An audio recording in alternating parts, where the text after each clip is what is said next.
তোমরা সবাই অলরেডি স্যারকে অনেকবার পেয়েছো, তো যারা নতুন করছো ওনার সাথে সেশন, তাদের জন্য বলি, presently he is serving university of Calcutta, and very recently he been University of California.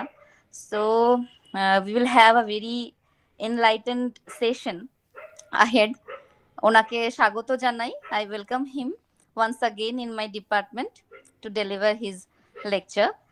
আর আমরা জানবো, তোমরা অলরেডি জানো, ক্লাসেও বলেছি যে ইন্টেলেকচুয়াল প্রপার্টি রাইট যেটা রয়েছে সেটা পার্টিনেন্ট, আর এটা এই সেশনগুলো সবসময় তোমাদের একটু নলেজকে এনহ্যান্স করবে, which will help that to make a good personality and ability also. তো আমরা শুরু করব, স্যারকে বলছি উনি যেন সেশনটা নেন এবং শুরু করেন। Thank you. Am I audible properly? Yes, sir. Yes, sir. Thank you so much. I don't know how to, start, because these days what happens is that I am extremely involved in some of the processes related to my departmental activities. Especially, I am assigned with one major responsibility of organizing a national seminar in this month itself. So I'm, managing everything. So from today morning, in fact, I was so engaged, and at some point I thought that probably I will be unable to deliver this lecture, because I could only back home at 7. So within half an hour's time, I prepared myself so that I'm in a position to deliver something.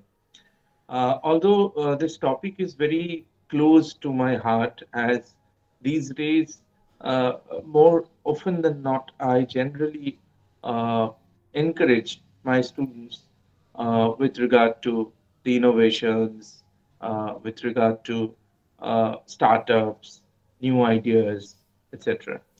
So I have been almost there, but at the same time, what happens is that as far as this particular topic is concerned, there is a lot to do.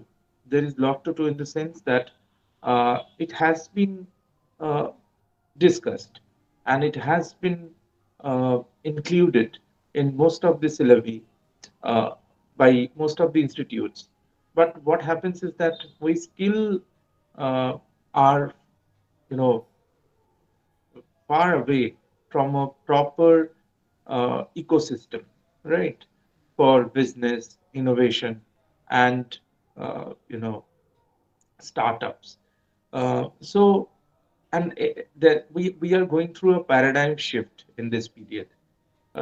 Paradigm shift in the sense that, আচ্ছা বাংলায় কি একটু বললেও সুবিধা হবে কিছু জনের? কারণ আগের বার আমি যখন বলতে এসেছিলাম তখন একটু কিছুজন বলছিলেন। না স্যার, কোনো অসুবিধা নেই, আপনি যেরকম কমফর্ট মনে হবে বলুন। ওদেরও বাংলা ইংরেজি দুটো মিশিয়ে বললেই সুবিধা হবে। আচ্ছা, বেশ। কারণ কিছুজন ছেলে মেয়ে আগের বার আমার মনে আছে যে পরের দিকে বলেছিল। তো এনিওয়েজ, আমরা একটু বেশি বলার চেষ্টা করছি। শুরু করার আগেই আমি 1 মিনিট আপনাকে একটু বলছি যে তোমরা সবাই জানতে পারলে যে স্যার খুব বিজি আছেন, এবং ওনাকে দেখেই আমার প্রথমেই যেটা মনে হলো খুব টায়ার্ড, মানে উনি এরকম থাকেন না সবসময়, একটা বেশ আমি সবসময় চিয়ারিং একটা জিনিস পাই, তো ওনাকে দেখেই আমার এটা মনে হয়েছিল। তো স্যার, ইউ আর ফ্রি, ওরা জাস্ট ওদেরকে একটা শুধু যতটুকু আপনার মনে হচ্ছে সেইটুকু আপনি বলে, এরকম কোনো ফর্মালিটি মেনটেন করার দরকার নেই। You are always available to my student also, so they can contact you later. So far you can continue, then no issue with the formality. Thank you so much and I'm taking all these privileges because my relations with this department and this institute is it's a massive relationship, and this institute is very close to my heart. So now I don't know how to start this particular discussion, because this is going to be one of the important part, the first part of this discussion will be one of the important parts of this entire discussion. So if we start with this very idea of intellectual property, যদি এই যে intellectual property-টা দিয়ে শুরু করা যায়, যে intellectual property জিনিসটা কি, what is intellectual property, how to make sense of intellectual property. কারণ আমি দেখেছি এই নিয়ে কথাবার্তা বলতে গেলে শেষে যেটা দাঁড়ায় সেটা হচ্ছে we have a very limited understanding of intellectual property. So let us define, or let us try to understand what is intellectual property. And let me tell you, there has been a debate on intellectual property, which should be called intellectual property or which should not be called intellectual property. Now, the thing is that now we have a kind of standard definition by WTO, World Trade Organization, which says that intellectual property refers to creations of mind, such as inventions, literary and artistic works, designs and symbols, names and images. So this is what is the definition that we have, that intellectual property refers to creations of mind. এবং creations of mind এইটা খুব important এখানে, যে intellectual property বলতে বোঝাচ্ছে creations of mind, অর্থাৎ আমাদের যে মাইন্ড, সেই মাইন্ডের যা সৃষ্টি, যে কোনো সৃষ্টি, সেই যে কোনো সৃষ্টিকেই আমরা intellectual property বলতে পারি। মানে creation as a result of the exercise within mind, আমাদের বা cultivation within mind, আমাদের মাইন্ডের মধ্যে, আমাদের মস্তিষ্ক দ্বারা সৃষ্ট কোন সৃষ্টিকেই ইন্টেলেকচুয়াল প্রপার্টি বলা যেতে পারে। তার এক্সাম্পল হিসেবে আমরা যেগুলোকে দেখছি সেগুলো হচ্ছে যেমন যে কোনো ইনোভেশন বা যে কোনো ইনভেনশনস, যে কোনো আবিষ্কার, কোনো লিটারেরি বা আর্টিস্টিক ওয়ার্ক, কোনো ছবি আঁকা ইত্যাদি, ডিজাইন, কোনো একটা ডিজাইন তোলা, কোনো একটা সিম্বল বা প্রতীক যেটা আমরা তৈরি করছি, নেমস, কোনো একটা নতুন নাম অথবা কোনো ইমেজ ইত্যাদি, এগুলো সবই ইন্টেলেকচুয়াল প্রপার্টি। কিন্তু এখানে ডিবেটটা থেমে থাকে না। এক্সাম্পল যদি দেওয়া যায় যে if I M A painter and if I am painting a particular drawing, তো সেইটা কি হবে, সেটা খুব স্বাভাবিকভাবেই সেটা আমার মনের দ্বারা সৃষ্ট, ফলে ইটস ইন্টেলেকচুয়াল প্রপার্টি। কিন্তু আমি দেখা গেল একজন কম্পিউটার ডিজাইনার, আমি কম্পিউটারে একটা ছবি তৈরি করলাম, তাহলে সেক্ষেত্রে কি হবে? এ নিয়ে একটা লম্বা ডিবেট আছে। সেই ডিবেটটা না জন লকের কাছে চলে যায়। আমরা তো পলিটিক্যাল সায়েন্সের স্টুডেন্ট বেশিরভাগ, তো ফলে জন লকের একটা যে আমরা পড়ে এসেছি বা তোমরা অনেকেই পড়ছো, সেটা হচ্ছে রাইট টু প্রপার্টি। সেখানে একটা মজার কথা আছে যে এই যে প্রাইভেট প্রপার্টি সৃষ্টি হলো কি? তো জন লকের এবং কার্ল মার্কসের পরবর্তীকালে একটা ডিবেট আছে এখানে। জন লক বলার চেষ্টা করছেন যে বাইবেলের একটা ওল্ড টেস্টামেন্টের একটা উদাহরণ দিয়ে উনি শুরু করছেন, যে প্রথমে মানে আদম এবং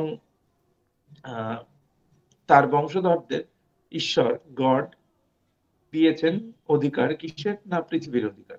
বলেছেন যে এই যে পৃথিবী, সে পৃথিবীর সামগ্রিক অধিকার দিয়েছেন। কিরকম ভাবে সেটা দিয়েছেন, না অ্যাজ আ কমন প্রপার্টি। ঠিক আছে, as a common property. So there is a difference between common property and individual property.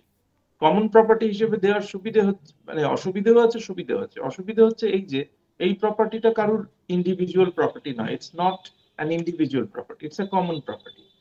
Similar to, like, if we live in apartments, you must have noticed that we have two different spaces. One is your individual space, that is your apartment itself, and another thing is a common space. That common space is shared by everybody. You ধরো কোনো কারণে ঝগড়া হলো, তুমি বলতে পারো না যে আমি কমন স্পেসটা আমার অংশটা আমি বুঝে নিয়ে নেব। there is no scope for that. কিন্তু এটাকে আমরা বলি এক কথা শেয়ার্ড স্পেস। তেমনি ভাবে লক যে রেফারেন্সটা দিচ্ছেন, সেখানে লক বলার চেষ্টা করছেন যে ভগবান নিজেই, গড নিজেই অ্যাডাম এবং তার বংশধরদের দিচ্ছেন কি অধিকার, না আর্থের অধিকার, as a shared space or shared property or common property. So common property, this idea of common property is to be understood as the idea of a shared property. এটা কারোর ব্যক্তিগত নয়। সো লক বলছেন যে ব্যক্তিগত সম্পত্তির বিষয়টা এলো কবে থেকে? এলো তখন যখন মানুষের এই যে যেটা পাওয়া ঈশ্বরের কাছ থেকে, তারপরেও মানুষের একটা এক্সট্রা জিনিস আছে, দ্যাট ইজ কল্ড লেবার। মানুষের লেবার, শ্রম। সো লেবার, এই লেবার এবং এই land, the land is given by God, ভগবান তাকে ল্যান্ড দিয়েছে, but the labour is inherent. অর্থাৎ এই শ্রমটা আমাদের নিজস্ব, এবং এই শ্রমটা আমরা মানে শ্রম দান করি কেমন করে? আমরা যে লেবারটা দিই, সেই লেবারটা দিই through intellect. So we need an amount of intellect to exercise our labor. আমাদের লেবারটাকে এক্সারসাইজ করতে গেলে ইন্টেলেক্ট দরকার, ঠিক আছে? তাহলে আমরা যে এই লেবারটা দিচ্ছি, কি করছি actually? This process is called appropriation. According to Locke, this process is called appropriation. কেমন appropriation? It's an appropriation of land and labour. Land এবং লেবারের মধ্যে যখন অ্যাপ্রোপ্রিয়েশন ঘটছে, তখন তার মধ্য থেকে যে জিনিসটা জন্মাচ্ছে সেটাকে বলছি প্রাইভেট প্রপার্টি। অর্থাৎ কেন বলছি, মানে এই অ্যাপ্রোপ্রিয়েশন ঘটার পরে কি তৈরি হচ্ছে? সেখান থেকে তৈরি হচ্ছে প্রোডাকশন, অর্থাৎ কোনো প্রোডাক্ট, কোনো কিছু তৈরি হচ্ছে। সেটা দেখা গেল একটা জমি, ল্যান্ডে যদি আমি শ্রম দান করি, সেখান থেকে কোনো ফসল, কোনো পণ্য ইত্যাদি সেখান থেকে আমরা পাচ্ছি, এবং যেটা পাচ্ছি সেটার উপর অধিকার কার হবে? প্রশ্নটা হচ্ছে অধিকারটা কার হবে? এই যে অ্যাপ্রোপ্রিয়েশনের ফলে সৃষ্ট যা কিছু, যেটাকে আমরা যদি এক কথায় ক্রিয়েশন বলি, so this appropriation results in creation of something, so whatever it may be, but the creation, if we have an object as an outcome of this appropriation, who would be the owner? এক্ষেত্রে ওনার কে হবে? Lock বলছেন the owner would be the person who appropriated. কে appropriate ঘটালো? যে ব্যক্তি। ধরো আমি একটা একখণ্ড জমি, সেই জমিতে আমি একটা ফসল ফলালাম, সেখানে জল দিলাম, সার ইত্যাদি দিলাম, এবং তার থেকে ফসলটা হলো। সেই ফসলের মালিকানা কে পাবে? আমি নিজে পাবো, কারণ সেখানে আমি শ্রম দান করেছি। So in this way Locke tried to conceptualize private property. আমার এখানে যে জিনিসটা দরকার সেটা হচ্ছে আমার প্রাইভেট প্রপার্টিটা এখানে ইম্পর্টেন্ট। আমার কাছে ইম্পর্টেন্ট হচ্ছে এই প্রাইভেট প্রপার্টির ঠিক পেছনে আরেকটা জিনিস কাজ করেছে, সেটা হচ্ছে লেবার। লেবারটা কোত্থেকে আসছে? Labour comes from intellect. Labour এবং ইন্টেলেক্টের মধ্যেও একটা সম্বন্ধ আছে। এখন লেবার তো নানান রকমের লেবার হতে পারে, but there is a specific type of labour called intellectual labour. আমরা ইন্টেলেকচুয়াল প্রপার্টিকে বুঝতে গেলে we need to understand and identify intellectual labour, right? ফলে আমরা প্রত্যেকেই শ্রম দান করি। দেখা গেল রাস্তায় একটা মোটর বাইক বা স্কুটি পড়ে গেছে কোনো কারণে, সেই স্কুটিটাকে তোলাটাও একটা লেবার। সেখানে আমার ফিজিক্যাল লেবার কাজে লাগে, সেটাকে তো আমরা ইন্টেলেকচুয়াল লেবার বলতে পারি না। সো আমাদের প্রত্যেকজন মানুষ, we have the capacity to exercise our labour, but we have very few people who actually can exercise intellectual labour. এটা ভালো করে বুঝতে হবে, আমাদের প্রত্যেকেরই ইন্টেলেকচুয়াল লেবার আছে। We have certain capacity of intellectual labour, everybody have. মানে but মানে আমরা কি করি? আমরা প্রত্যেকে সেটাকে এক্সারসাইজ করতে পারি না। কেন পারি না? Because we don't have appropriate training and skill, right? We have the capacity, but আমাদের সেই ক্যাপাসিটি থাকলেও আমাদের তার প্রপার ট্রেনিং নেই এবং আমাদের প্র্যাকটিস নেই। সেই কারণে আমরা সেই ইন্টেলেকচুয়াল লেবারটাকে ব্যবহার করতে পারি না, এবং ইন্টেলেকচুয়াল লেবারকে যতক্ষণ ব্যবহার না করতে পারবো, intellectual property তৈরি হবে না। So there is a relation between intellectual property and intellectual labor. Okay, so in order to understand intellectual property, we need to go back to the intellectual property, labor. তো আমাদের প্রত্যেকেরই intellectual labour আছে, আমি আগে বললাম, এবং সেই intellectual লেবারের মাধ্যমে এক্সারসাইজ করার চেষ্টাও আমরা করে চলেছি, এবং সেখান থেকে আমরা কেউ কেউ সফল হচ্ছি ইনোভেশন করতে, ক্রিয়েশন ঘটাতে। আমাদের মধ্যে যে সমস্ত মানুষ ইন্টেলেকচুয়াল লেবার ব্যবহার করে ছবি আঁকছেন, এবং তারা একটা নতুন ছবি আঁকছেন, যখন সেই ছবি তার একটা ইন্টেলেকচুয়াল প্রপার্টি, সেই রকম ভাবে আমি ওই জন্য ডেফিনেশনে বললাম এটা অনেক কিছুই হতে পারে, যেমন ছবি, গান, হ্যাঁ, কোনো লেখা, অর্থাৎ কোনো প্রবন্ধ লিখলাম, সেটা সবই ইন্টেলেকচুয়াল প্রপার্টি, কারণ সেখানে ইন্টেলেকচুয়াল লেবার রয়েছে। So intellectual property is the outcome of the exercise of intellectual labour. Okay, তো এখানে দাঁড়িয়ে যে এবার প্রশ্নটা হচ্ছে যে ইন্টেলেকচুয়াল প্রপার্টি তো বুঝলাম, কিন্তু ইন্টেলেকচুয়াল প্রপার্টি রাইটসটা কি জিনিস? What is intellectual property rights এবং why is this right important? এই রাইটটার দরকারটাই বা কেন, এই অধিকারটার প্রয়োজনই বা কেন? আমি একটা মজার গল্প বলি এখানে। গল্পটা হচ্ছে অনেক পুরনো, 17th সেঞ্চুরিতে খুব পপুলার ছিল, এখন এটাকে মিথ মনে করা হয়। গল্পটার নাম মানে গল্পটা একটা থিওরি নামে পরিচিত। That theory is called empty land theory. Why it is called empty land theory? Because বোঝাই যাচ্ছে এমটি ল্যান্ড মানে যে জমিতে কোনো কেউ নেই, ফাঁকা, খাস জমি, ফাঁকা জমি। তো ইউরোপে তখন মানে এটা, এই গল্পর আরো অনেকটা রুট আছে। যখন মিডিয়েবল পিরিয়ডের শেষের দিকে, যখন ধীরে ধীরে ওই ব্ল্যাক ওয়াটারের কনসেপ্টটা রিকনসেপচুয়ালাইজড হলো এবং সমুদ্র যাত্রাগুলো হতে শুরু করলো, ন্যাভিগেশন হতে শুরু করলো, তখন ইউরোপিয়ান যে সমস্ত নেভাল ফোর্সেস গুলো এবং তারা ডিসকভারি করতে শুরু করলো এদিক ওদিক গিয়ে। এখন প্রশ্ন হচ্ছে যে, যেরকম আমরা মাঝে মাঝে মজা করে বলি যে কলম্বাস ইন্ডিয়া আবিষ্কার করেছেন। আরে কলম্বাস কি করে ইন্ডিয়া আবিষ্কার? India was very much there এবং India is one of the oldest one. তো তিনি আবিষ্কার করেন, who is he to discover? আসলে ব্যাপারটা তা নয়। ইউরোপের ন্যারেটিভটাই ছিল এরকম, ইউরোপের ভাবনাটাই ছিল এইরকম যে ইউরোপ একমাত্র এক্সিস্টেন্সে আছে, বাকিরা এক্সিস্টেন্সে নেই, এবং ইউরোপ গিয়ে গিয়ে সবাইকে খুঁজে বের করছে এবং ওরাই সভ্য, বাকিরা সব অসভ্য। এবং সভ্যতার আলো, ওই যে ইউরোপিয়ান এনলাইটেনমেন্ট, সেই এনলাইটেনমেন্টের আলো পৌঁছে দেওয়ার দায় হচ্ছে ইউরোপিয়ান পাওয়ারদের এবং তাদের ইনোভেটরদের। তো তাদের কাজ হলো পৃথিবীর বিভিন্ন জায়গায়, যে Vasco da Gama for an example ইন্ডিয়াতে এলেন এবং এসে ইন্ডিয়া উনি, এবং উদ্দেশ্যটা কি? সেটা হচ্ছে শুধুমাত্র একটা ল্যান্ডে যাওয়া নয়, সেখানকার যে সমস্ত জিনিসপত্র, art, culture, music, food, everything, সেগুলোকে এক্সপ্লোর করা। সো এক্সপ্লোরারদের একটা সেই সময় দাবি ছিল, সেই দাবিটা হচ্ছে এই যে আমার নামে, আমার নামটা রেজিস্টার করতে হবে যে আমি এই কাজটা প্রথমবার করেছি। তো ইউরোপে সেই সময় একটা প্রচলিত নিয়ম ছিল যে তোমার ইনোভেশন, তুমি যে একটা দেশকে আবিষ্কার করেছো, সেটা কিভাবে বোঝা যাবে?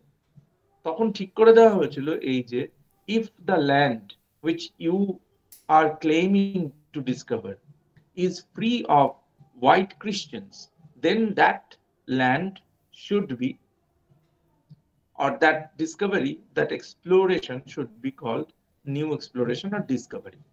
So in order to be qualified as a discovery, that land should be called an empty land, or land should be an empty land, and the land will only be called an empty land when the land is free of white Christians.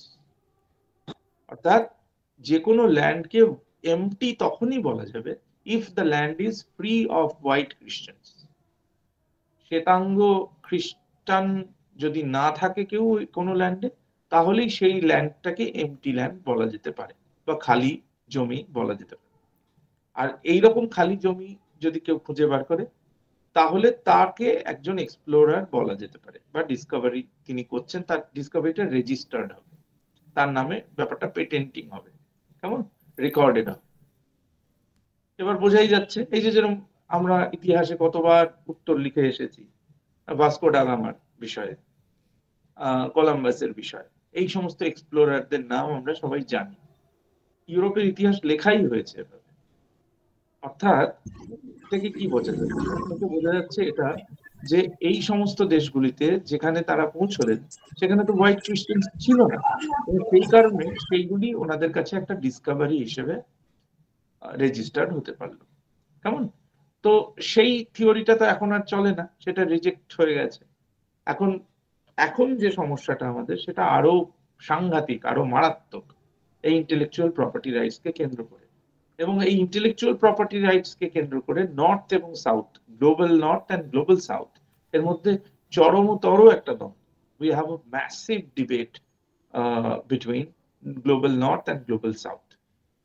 এই particular ইস্যুতে why is so, এই প্রশ্নগুলোরই আমি একটু খোঁজার চেষ্টা করছি। এবং finally আজকের বক্তব্যে আমাকে বলতে হবে সেটা হচ্ছে স্টার্টআপ ইকোসিস্টেম। ভারত যে বিকশিত ভারত ইত্যাদির কথা বলা হচ্ছে বাই 2047, সেটা হতে গেলে আমাদের একটা স্টার্টআপ রেভলিউশন হওয়াটা খুব জরুরি। অর্থাৎ আমাদের যে এই যে ইনোভেশন, এন্টারপ্রেনিউরশিপ, এগুলো একটা চরম উচ্চতায় নিয়ে যেতে হবে। And for that, we need to build a proper ecosystem for startups, for the growth of startups.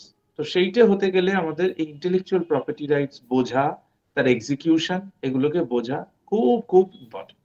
সেজন্য প্রথমে বললাম যে this first part of my lecture is going to be very very crucial, কারণ that will set the foundation for the remaining part of my lecture.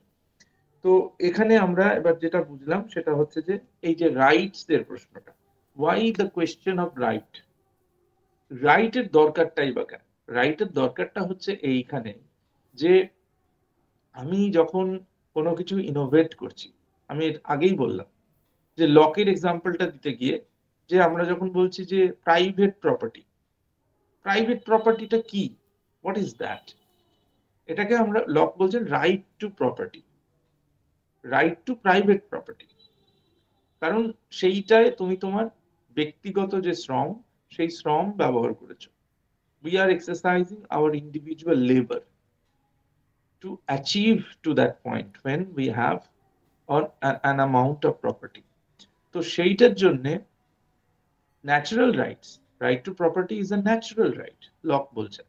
তো যদি right two property একটা natural right হয়, তার রাইট টু ইন্টেলেকচুয়াল প্রপার্টিও একটা natural right, তাই নয় কি? কারণ রাইট টু প্রপার্টি করতে গিয়ে আমার এই যে রাইট টু লেবার, সেই রাইট টু লেবারটাকেও লক মান্যতা দিচ্ছে।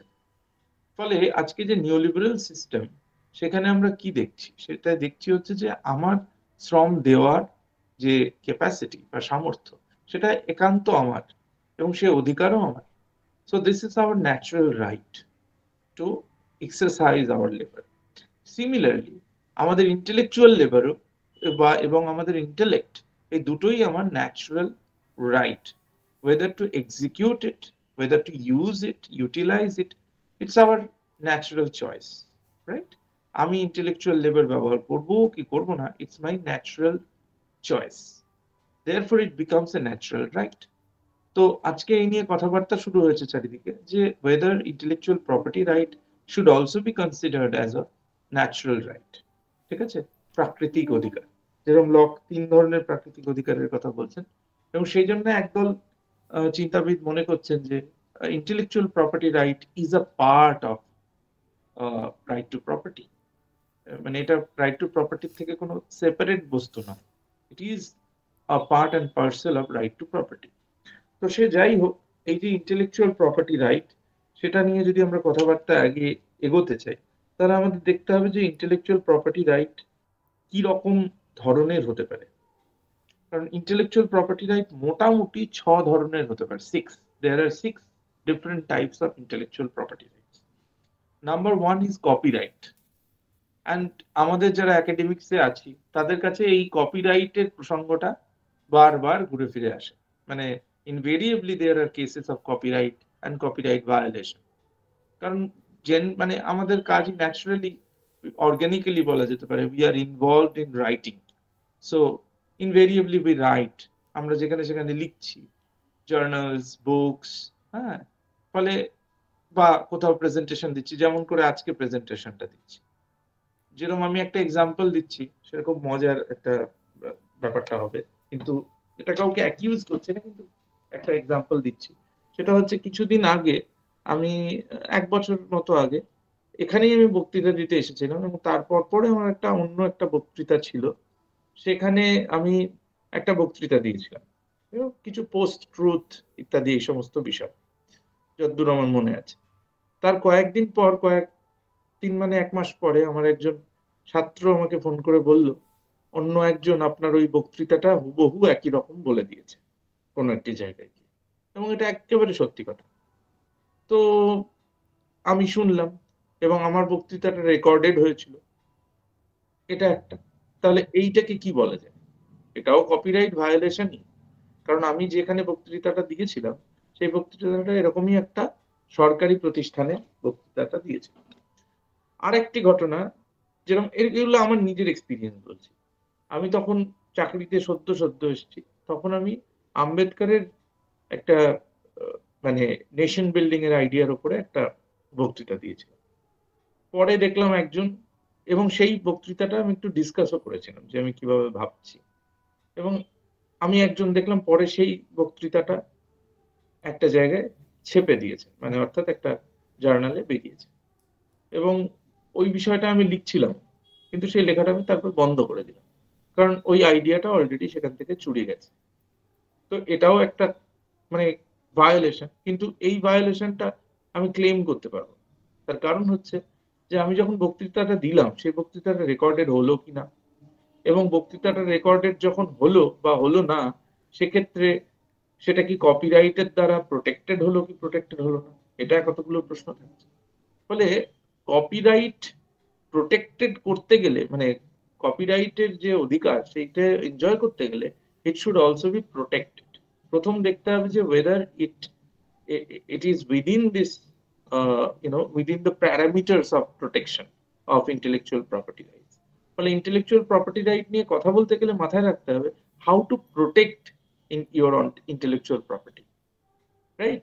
ফলে ইন্টেলেকচুয়াল প্রপার্টি যেরকম আমাদের অধিকার আছে, আমরা ইনোভেশন করতে পারবো, ক্রিয়েশন করতে পারবো, কিন্তু সেটা মানেই এই নয় যে আমি যা কিছু একটা ছবি এঁকে দিলাম, এই ছবিটা মানে অধিকার আমার সঙ্গে সঙ্গে থেকে গেল।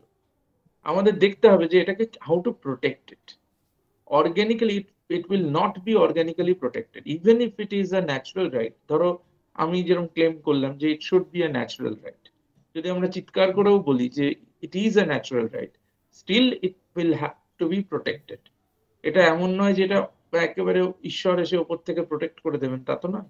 We have a mechanism, we have a governance two protect ইট। তো সেই জন্য আমাকে জানতে হবে, নলেজ থাকতে হবে যে কেমন করে প্রোটেক্ট করা যায়, এবং সেটার জন্যই আমাকে বুঝতে হবে যে আমার যে ইন্টেলেকচুয়াল প্রপার্টি সেটা কোন type of intellectual property, which type of intellectual property that I have or we are talking about. The first one is copyright, as I mentioned. I will briefly discuss about the nature of copyright and everything, সেটা পরে আসছি, but জেনে রাখো। Second one is patent. Patent is also another type of copyright. Third is trademarks. Trademarks are very important. Then GI, that is geographical indicators or indications. GI, আজকাল আমাদের একটা fashionable জিনিস হয়েছে জিআই ট্যাগ করে ছবি তোলা। তো এটা কেন লাগে?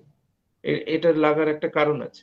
এই যে ইন্টেলেকচুয়াল প্রপার্টি হিসেবে সেটা প্রোটেক্টেড হবে কি হবে না, সেটার একটা বড় মার্কারই হচ্ছে এই জিআই ট্যাগ থাকা বা না থাকা। পরেরটা হচ্ছে industrial design. This is very important, এবং কেন ইম্পর্টেন্ট আমি আসছি একটু পরে। আর finally sixth one is trade secrets. Trade secrets. So these are the 6 different types of intellectual properties. এখন ইন্টেলেকচুয়াল প্রপার্টি আমি আগেই বললাম যে ইন্টেলেকচুয়াল প্রপার্টি রাইট আমাদের করে কি, আমাদের একটা প্রোটেকশন দেয় বা সুরক্ষা দেয়। কেমন সুরক্ষা দেয়? যে আমাদের সুরক্ষা দেয় আমাদের অধিকারে। আমি আগেই বললাম যে আমাদের যে ইন্টেলেকচুয়াল লেবার এবং ইন্টেলেকচুয়াল প্রপার্টি, তার অধিকার আমাদের একটা ন্যাচারাল রাইটস। যদি তাই হয়, যদি এটা ন্যাচারাল রাইটস হয়, তাহলে সেই ন্যাচারাল রাইটসটাকে প্রোটেক্ট করার যে দায়িত্ব সেটা হচ্ছে রাষ্ট্রের। এবং রাষ্ট্র এবং তার গভর্নেন্স, তার কাজই হচ্ছে যে গভর্নেন্সের যে স্ট্রাকচার এবং তার প্রসেস, তার মধ্য দিয়ে এইটাকে প্রোটেক্ট করে। এবার সেইটা প্রোটেক্ট হবে কেমন করে, সেটা বুঝতে গেলে আমাকে একটু যেতে হবে পরের অংশে। সেটা হচ্ছে যে এই যে একটু আগে আমি যে কথাটা বললাম যে কপিরাইট, কপিরাইটের ক্ষেত্রে আমরা কিভাবে ভাববো। যেরকম কপিরাইট নিয়ে যদি আমরা কথা বলি, কপিরাইট কি করে? কপিরাইট বেসিক্যালি প্রোটেক্ট করে যে কোনো creative works. Copyright protects any kind of creative works, like musical compositions, audio recordings, movies, books, articles, diagrams, photos, websites, any content, software, all these এটা প্রোটেক্ট করে কাদের থেকে? ওই যে একটু আগে এক্সাম্পল দিলাম, আমি একটা বিষয় ভাবছিলাম, আমার আইডিয়াটা কেউ চুরি করলো, ঠিক আছে? এবং এই চুরি দুরকম ভাবেই যেতে পারে। একটা একেবারে ভার্বেটিম, অর্থাৎ আমি যা লিখেছি টেক্সট সেটাকেই কপি করে দিল কেউ, আবার কেউ সেটাকে প্যারাফ্রেজ করে আইডিয়াটা চুরি করে নিল। দুটোই কিন্তু চুরি, ঠিক আছে? একজন আনস্মার্ট চোর আর একজন স্মার্ট চোর, কিন্তু দুটোই চুরি। অর্থাৎ আমি পরীক্ষায় লিখছি, সেটা একেবারে দেখে দেখে লিখে দিল আরেকজন, সেটা যেরকম চুরি, আবার একজন দেখলো, দেখে আবার একটু নিজের মতো করে চেঞ্জ করে সে লিখলো। এই দেখাটাই হচ্ছে চুরি করা। তো সিমিলারলি আমি যখন কোনো একটা লেখা লিখছি অথবা একটা মিউজিক্যাল কম্পোজিশন তৈরি করছি, if someone is copying that, whether the lyrics of that song is being used or reproduced, or the tune of that or the note of this song is being reproduced, সেটা যাই হোক না কেন, কিন্তু in both cases এটা violation of intellectual property rights. এখন এইটাকে ঠিক করতে গেলে আমরা কি করব, যে কপিরাইট আমরা কি করে প্রোটেক্ট করব? আমি আগেই বলে দিয়েছি, কপিরাইটটা কোনো তোমাকে অটোমেটিক্যালি বা অর্গানিক্যালি প্রোটেক্টেড হবে না। You need to protect it by following a particular process. একটা নির্দিষ্ট প্রক্রিয়ার মধ্য দিয়ে তোমার কপিরাইটটাকে তোমাকে প্রোটেক্ট করতে হবে। অর্থাৎ তুমি একটা গান লিখেছো, সেই গানটা গেয়েছো, এবং সেই গানটা কেউ কপি করবে না এমনটা হতে পারে না।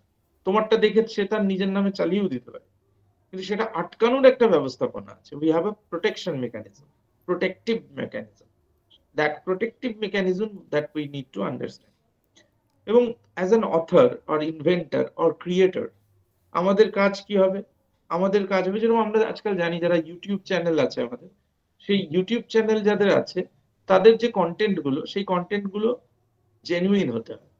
if the content is genuine and if the content doesn't have a copyright issue, then only your channel can be monetized. অর্থাৎ তোমার চ্যানেলের কন্টেন্ট দেখিয়ে তুমি পয়সা পেতে পারো only if the content in your channel is genuine or is free of copyright issues. তাই তো? তার মানে কপিরাইট কত ইম্পর্টেন্ট আমাদের কাছে, এবং সেইটা কিভাবে এনশিওর হতে পারবে। যেরকম আমরা যখন ইউটিউবে চ্যানেলটা খুলছি, তখন আমাদের কতগুলো টার্মস অ্যান্ড কন্ডিশনসে ওকে করতে হচ্ছে, সেইগুলোকে ফলো করতে হচ্ছে, সেগুলোকে আমাদেরকে মেনে নিতে হচ্ছে। তার মানে তার মধ্যেই রয়েছে এই যে creative commons. There is a concept of creative commons. এই ক্রিয়েটিভ কমন্স এর আইডিয়াটা it's a part of copyright, যেখানে আমাদেরকে এটা আমরা আমরা স্বীকার করে নিচ্ছি, আমরা এগ্রি করে নিচ্ছি যে আমরা এই শর্তগুলি মানব, ঠিক আছে? এবং যদি আমার কোনো কন্টেন্টের বিরুদ্ধে কপিরাইটের ক্লেম থাকে, তাহলে সেই কন্টেন্টটাকে আমার চ্যানেল থেকে সরিয়ে দিতে হবে। আদারওয়াইজ আমি ওই মনিটাইজেশনের সুবিধা আমার চ্যানেল থেকে নিতে পারবো না। যেরকম আমি আগেই বলছি যে কপিরাইটের ক্ষেত্রে, যেরকম আমি একটা যদি লেখা লিখি, আমি একটা বই লিখলাম বা আর্টিকেল লিখলাম, সেটা হচ্ছে লেখাই থাকে ওপরে একটা সি দিয়ে এরকম করে লেখা থাকে, একটা সাইন আছে, কপিরাইট সাইন দিয়ে লেখা থাকে যে কপিরাইট প্রোটেক্টেড। এখন কপিরাইট প্রোটেক্টেড মানেটা কি? কপিরাইট প্রোটেক্টেড মানে হচ্ছে সিম্পলি যে without a prior permission by the publisher, no section of this book can be reproduced. অর্থাৎ যদি কারোর মানে পাবলিকেশন এজেন্সির প্রকাশকের অনুমতি ছাড়া এই বইটার বা এসেটার কোনো অংশ নতুন করে ব্যবহার করা যাবে না। So nobody has the right to reproduce any part of that essay without a prior permission from the publishing agency. এবং অথর তিনি করতে পারেন। অথরের কতগুলো অধিকার আছে, যিনি লিখছেন, যেরকম আমি লিখলাম, দেখা গেল আমি একটা বই লিখলাম, বইটা বেরোলো হচ্ছে রাটলেজ থেকে।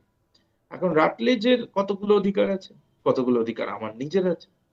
আমার যে ইন্টেলেকচুয়াল প্রপার্টি, সেই ইন্টেলেকচুয়াল প্রপার্টিটাই ওখানে, ওটা ইন্টেলেকচুয়াল প্রপার্টিটা আমারই, কিন্তু সেটা প্রকাশ করেছে কে, মানে পাবলিশ করেছে কে? একটা কর্পোরেট সেক্টর, এবং সে একটা পাবলিশিং এজেন্সি। তো পাবলিশিং এজেন্সির সাথেই রয়েছে রাইটস গুলো, কারণ সে বিক্রি করবে। তাকে আমি সেই রাইটস গুলো ট্রান্সফার করেছি। ওনার সঙ্গে আমার একটা এগ্রিমেন্ট হয়েছে। সেই এগ্রিমেন্টটা হচ্ছে এই যে আপনি আমার বইটা বিক্রি করবেন, মুনাফা নেবেন এবং তার থেকে এত পার্সেন্ট আমি পাবো, এবং সেই শর্তে দুজন কাজ করেছি। এবার আমি অ্যাজ অ্যান অথর কতগুলো অধিকার ভোগ করি। কিরকম অধিকার ভোগ করি? যেরকম number one, reproduction of work. ওই লেখাটা আমি অন্য জায়গায় ব্যবহার করতে পারি, আমার বক্তৃতাতেও দিতে পারি, অনেক কিছুই করতে পারি। যেরকম ধরা যাক গান, একজন সিঙ্গার, যেমন অরিজিৎ সিং একটা গান করেছেন। এখন অরিজিৎ সিং যে গানটা করেছেন কোন একটা মুভির জন্য, সেই মুভিটায় কপিরাইট কার হাতে? কপিরাইট হচ্ছে প্রডিউসারের হাতে, তাই তো? এবং মিউজিক ডিরেক্টর কাজ করেছে, সেই প্রডিউসারের টাকাতেই কাজ হয়েছে। কোন একটা ফিল্মস এর হয়ে উনি করেছেন, কোন একটা প্রোডাকশন হাউসের হয়ে, যেরকম শাহরুখ খানের দেখা গেল রেড চিলি এন্টারটেইনমেন্টের হয়ে কাজটা করেছে। এখন সেখানে গিয়ে তাহলে মিউজিক ডিরেক্টর তিনি যখন কোনো শো করতে যাচ্ছেন, তিনি তো নিজের গানটা আবার করছেন। তার তো করার কথা নয় যদি পুরো কপিরাইটটাই একমাত্র প্রডিউসারের কাছে থাকে। প্রডিউসারের কাছে কপিরাইটটা আছে, এটা অবশ্যই আছে, কিন্তু যারা ইনভলভ ওই পুরো আর্টটার সাথে, যেরকম মিউজিক ডিরেক্টর তিনি টিউনটা ঠিক করেছেন, যিনি সিঙ্গার তিনি গানটা গেয়েছেন, যিনি লিরিসিস্ট তিনি ওই গানটা লিখেছেন। So all these individuals who are associated with that creative art, they have the license to use it or reproduce it. যেরকম সেই গানটা অরিজিৎ সিং যখন গাইছে, অবিকল সেভাবে নাও গাইতে পারেন, তিনি কিছু সেখানে ভেরিয়েশন করলেন, করে সেই গানটা করলেন। তো ফলে আমাদের লেখার ক্ষেত্রেও তাই, যে কোনো কপিরাইটের ক্ষেত্রে যিনি অথর বা যারা author, they have the licence to reproduce it, nobody else. Secondly, distribution of copies of the work.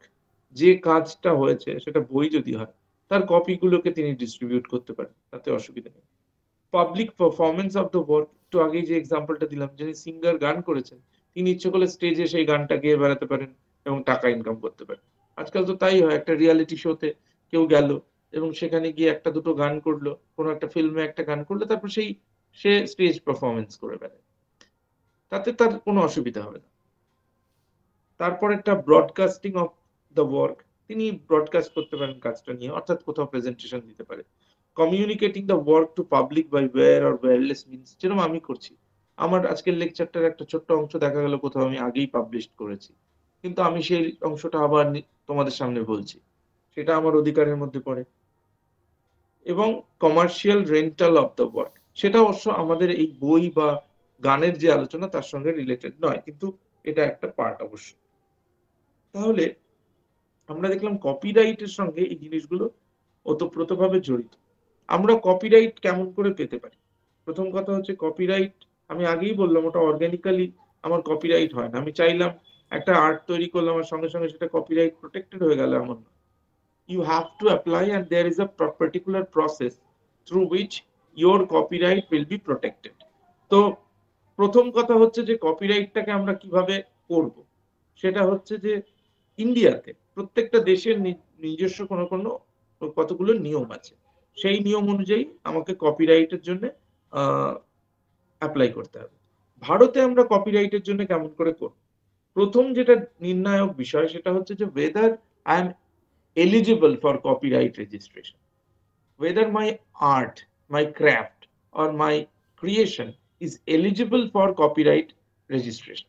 কপিরাইটের জন্য আমি আদৌ যোগ্য তো, এটা প্রথমে দেখতে হবে। কারণ কপিরাইট কি করে এটা আমায় বুঝতে হবে। কপিরাইট যে জিনিসগুলোকে প্রোটেক্ট করে সেগুলো কি কি, এগুলো বুঝতে হবে। তাহলে নাম্বার ওয়ান যেটা প্রোটেক্ট করে, দ্যাট ইজ লিটারারি ওয়ার্কস, মানে বুকস, আর্টিকেলস, রিসার্চ পেপারস, এগুলোকে প্রোটেক্ট করা যেতে পারে কপিরাইটের মাধ্যমে, যাতে করে আমার জিনিসটা কেউ কপি না করতে পারে। সেকেন্ড, ড্রামাটিক ওয়ার্কস, যেরকম প্লেজ আর স্ক্রিপ্টস, যেরকম ফিল্মের স্ক্রিপ্ট।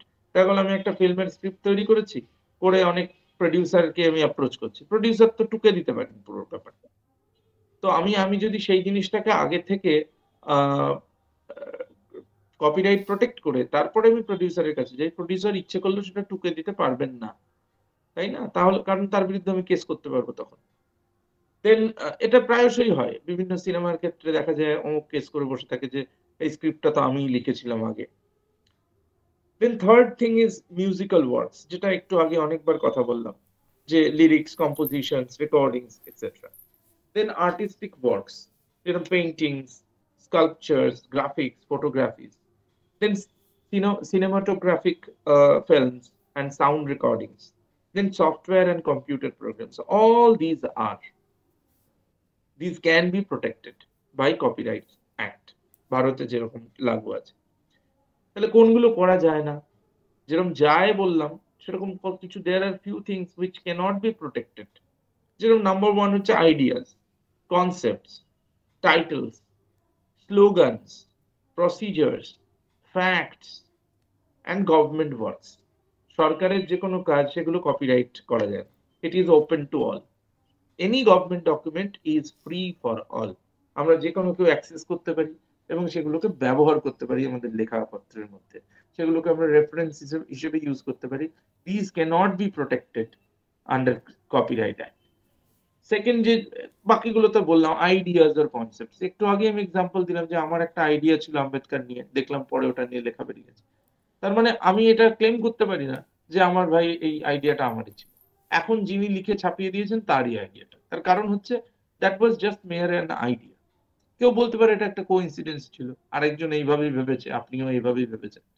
আমি রিয়ালিটিটা যদিও জানি যে ভাবনাটা আমারই ছিল, কিন্তু আমার এটা চিৎকার করে বলে কোনো লাভ নেই। I cannot claim any copyright over that particular idea because the idea was only an idea. The idea was never materialized. যদি ওটা রেকর্ডেড হতো এবং কপিরাইট প্রোটেক্টেড হয়ে যেত, পাবলিশড হতো, তাহলে আজকে এই সিচুয়েশনটা আমার সঙ্গে হতো না। So ideas cannot be protected, concepts cannot be protected. Idea, concept এগুলিকে কপিরাইট দিয়ে করা যায় না। যে কোনো টাইটেল, রিসার্চের টাইটেল, তোমার সঙ্গে আমার সঙ্গে সব সাজুজ্য পূর্ণ হতেই পারে। সেটাকে কখনোই বলতে পারি না যে অমুক টাইটেলটা আমার। যেরকম সিনেমার ক্ষেত্রে আমরা দেখছি না, একই সিনেমা টাইটেলের 1000টা সিনেমা বেরিয়ে যাচ্ছে, একটার পর একটা সিনেমা বেরিয়ে যাচ্ছে, একই রকমই টাইটেল বা একই টাইটেল। ফলে টাইটেল ক্যানট বি প্রোটেক্টেড। তো এগুলো হচ্ছে, এবার তাহলে এটা আমরা বুঝে নিলাম যে কি কি জিনিস আমরা কপিরাইট দিয়ে করতে পারি। এবার আমাকে কি করতে হবে? আমি যখন কপিরাইট ক্লেম করব বা প্রোটেক্ট করতে চাইবো, what to do, how to do it, কেমন করে কপিরাইট করব? প্রথম যেটা করতে হবে, যে একটা ফর্ম আছে ভারতের জন্য বলছি, অন্য দেশের জন্য নয়। ফর্ম XIV, মানে ল্যাটিনে 15, form number 14 sorry, form number 14 আমাকে করতে হবে, ফিল আপ, এবং এইটা কমপ্লিট করে জমা দিতে হবে। অনলাইনেও হয়, অফলাইনেও হয়। দেন যেটা করতে হবে, আমার যে কাজ, সেই কাজটার সম্বন্ধে কতগুলো জিনিস mandatory. Number 1, the title of my work. Second is the description, মানে about the work আমাকে লিখতে হবে। দেন ল্যাঙ্গুয়েজ অ্যান্ড ক্যাটাগরি, ওখানে দেয়ার আর মেনি ক্যাটাগরিজ, যে রিসার্চ পেপার কি অমুক তমুক। Then author and owner details, কে এর মালিক, কে কার আইডিয়া এটা, সেটা লিখতে হবে। Then no objection certificate, you require a no objection certificate if you are applying for on behalf of anybody. অর্থাৎ আমার হয়ে যদি তুমি অ্যাপ্লাই করো, তাহলে আমার কাছ থেকে নো অবজেকশন সার্টিফিকেট নিতে হবে। Power of attorney, power of attorney তখনই হবে যখন আমার হয়ে অন্য কেউ করছে। যেরকম এটা হয় পাবলিকেশন এজেন্সির জন্য, যখন পাবলিকেশন এজেন্সি একটা বই ছাপায়, বইয়ের অথরকে আমি, ফলে আমার সঙ্গে পাবলিকেশন এজেন্সির একটা কন্ট্রাক্ট থাকতে হয়। সেই কন্ট্রাক্টে আমি পাওয়ার অফ অ্যাটর্নিটা ওই পাবলিকেশন হাউসকে দেবো। যেরকম যদি দেখা যায় এক্সাম্পল হিসেবে যে Taylor and Francis publication agency, সে আমার বইটা করবে, ওই যে ওদের সঙ্গে আমার এগ্রিমেন্ট হবে, সেই এগ্রিমেন্টে আমি ওদেরকে সেই পাওয়ার অফ অ্যাটর্নিটা দেবো, তবেই সে এটা করতে পারবে। আর soft copy of the work, আমি যে কাজটা করব তার একটা সফট কপি আমাকে দিতে হবে। এগুলো দিয়ে আমি কপিরাইট ক্লেম করতে পারি। এখন ব্যাপার হচ্ছে, জেনারেলি না এই এক্সারসাইজটা আমরা কেউ করি না। কে করে? We have publication houses, they generally deal with this. তো আমরা যারা অথর, যারা ক্রিয়েটর, তাদের সঙ্গে পাবলিকেশন এজেন্সির একটা চুক্তি হয়, এবং publication agency actually they finally seek for copyright registration. ফলে যেটা ফাইনালি হয় সেটা হচ্ছে, কপিরাইট দেখবে লেখা থাকে কপিরাইট ইজ প্রোটেক্টেড, এবং পরে লেখা থাকে যে copyright is reserved with the publication agency, এবং আমার সেখানে লিমিটেড কিছু অধিকার দেওয়া থাকে। ফলে কপিরাইট তো দেওয়া হলো ঠিক আছে, কিন্তু সেই কপিরাইটটা আবার ভাগ হয়ে গেল। সেখানে আমি অ্যাজ অ্যান অথর কিছুগুলো অধিকার ভোগ করব, আর অ্যাজ এ পাবলিশার বা থার্ড পার্টি এজেন্সি তারা কিছুগুলো অধিকার ভোগ করবে। ফলে বিষয়টা এরকম। আমাদের যেরকম কপিরাইট রেজিস্ট্রেশনের ক্ষেত্রে বই, আর্টিকেল, সফটওয়্যারের ক্ষেত্রে 500 রুপিস লাগে, 500 টাকা লাগে রেজিস্টার করার জন্য। যে কোনো আর্টিকেল, আর্টিস্টিক ওয়ার্ক যেমন লোগো বা পেন্টিং বা ড্রয়িং এর জন্য 2000 টাকা লাগে। মিউজিক, সাউন্ড রেকর্ডিং এসবের জন্য 5 থেকে 40,000 টাকা, এরকম রেঞ্জে টাকা লাগে। ইট ডিপেন্ডস অন কি ধরনের কাজ রেজিস্ট্রেশন হবে তার উপর। এবং মোটামুটি 30 দিন আমাদের লাগবেই, মানে you need 30 days for copyright registration in India. এবং মোটামুটি 1 মাসের পরে আমাদের এখানে যদি ভ্যালিড হয় তাহলে সার্টিফিকেট দিয়ে দেওয়া হয়, and that certificate will remain valid for life time. একটা লাইফ টাইম ভ্যালিড সার্টিফিকেট আমরা পেতে পারি কপিরাইটের উপরে। এখন এটা তো গেল প্রথম, যেটা হচ্ছে কপিরাইট। কিন্তু আরো যে দুটো জিনিস আছে খুব ইম্পর্টেন্ট ইন্টেলেকচুয়াল প্রপার্টি রাইটস এর ক্ষেত্রে, সেটা হচ্ছে নেক্সট যেটা নিয়ে আমরা কথাবার্তা বলবো এখন, সেটা হচ্ছে patent. Patent is very very important. একটু আগে আমি মানে পেটেন্ট নিয়ে একটা বিশ্ব জুড়ে ঝগড়া আছে, ঝামেলা আছে নর্থ এবং সাউথের মধ্যে। আমরা পেটেন্ট কখন করব, মানে আগে বুঝতে হবে যে patentability, what is patentability, whether we are good enough or whether we are eligible for patenting. আমরা পেটেন্ট পাওয়ার জন্য আমরা কি আদৌ এলিজিবল, সেটা আগে বুঝতে হবে। যেরকম পেটেন্ট পেতে গেলে আমাকে 3টে জিনিস এনশিওর করতে হবে। We need to ensure 3 things in order to obtain a patent. Number 1 is novelty, মানে it must be new and not publicly disclosed anywhere. The idea should be new. And new কেমন করে বুঝবো? New এবং novel বলতে আমরা বুঝি সেই জিনিসটাকে যে the idea was never been disclosed before the public. জনগণ কেউ জিনিসটা সম্বন্ধে কোনোদিনই জানেনি। So it's a new thing. So সেই জন্য নভেলটি। নভেলটি মানে কোনো একটা নতুনত্ব চাই, কোনো যে আইডিয়াটার একটা নতুনত্ব আছে এটা থাকতে হবে। সেকেন্ড হচ্ছে inventive step. It should not be obvious to someone skilled in the field. ফলে যে ধরো আমার পলিটিক্যাল সায়েন্সের ফিল্ডে, এখানে পেটেন্ট দেখতেই পাওয়া যায়, কিন্তু সায়েন্সে, সায়েন্টিফিক রিসার্চে আমরা পেটেন্ট অনেক দেখতে পাই। এবং সেই পেটেন্টিংটা হয় কখন, যখন সে একটা নতুন উদ্ভাবনী কিছু তৈরি করতে পেরেছে। যেরকম এক্সাম্পল দিচ্ছি, কে একজন রিসেন্টলি আমি পড়ছিলাম যে একটা বড় গবেষণা হয়েছে, যে গবেষণা থেকে দেখা যাচ্ছে যে আমাদের ক্যান্সারের ওষুধ বানানোর চেষ্টা, তার উপরে অনেক পেটেন্ট আছে। তার মধ্যে একটা রিসেন্ট চেষ্টা আমি দেখলাম যে ওই ইয়ে দিয়ে, এটা হচ্ছে আমি ভুলে যাচ্ছি, একটা বেশ মানে দারুণ একটা রিসার্চ হয়েছে, যেখানে ওরা পেটেন্টিং এর জন্য অ্যাপ্লাই করেছে যে ওদেরকে যাতে পেটেন্ট দেওয়া হয়। হ্যাঁ, পার্থেনিয়াম মনে পড়েছে, পার্থেনিয়াম গাছ থেকে ওরা সেই এসেন্সটা বার করতে চেষ্টা করছে যেটা দিয়ে ক্যান্সারের চিকিৎসা করা যায়। তো সেটা ওরা রেজিস্টার করছে, কারণ যদি দেখা যায় তো you will see nobody in history or tried to do it or could able to do it. কেউ এই রকম কাজ করে উঠতে পারে।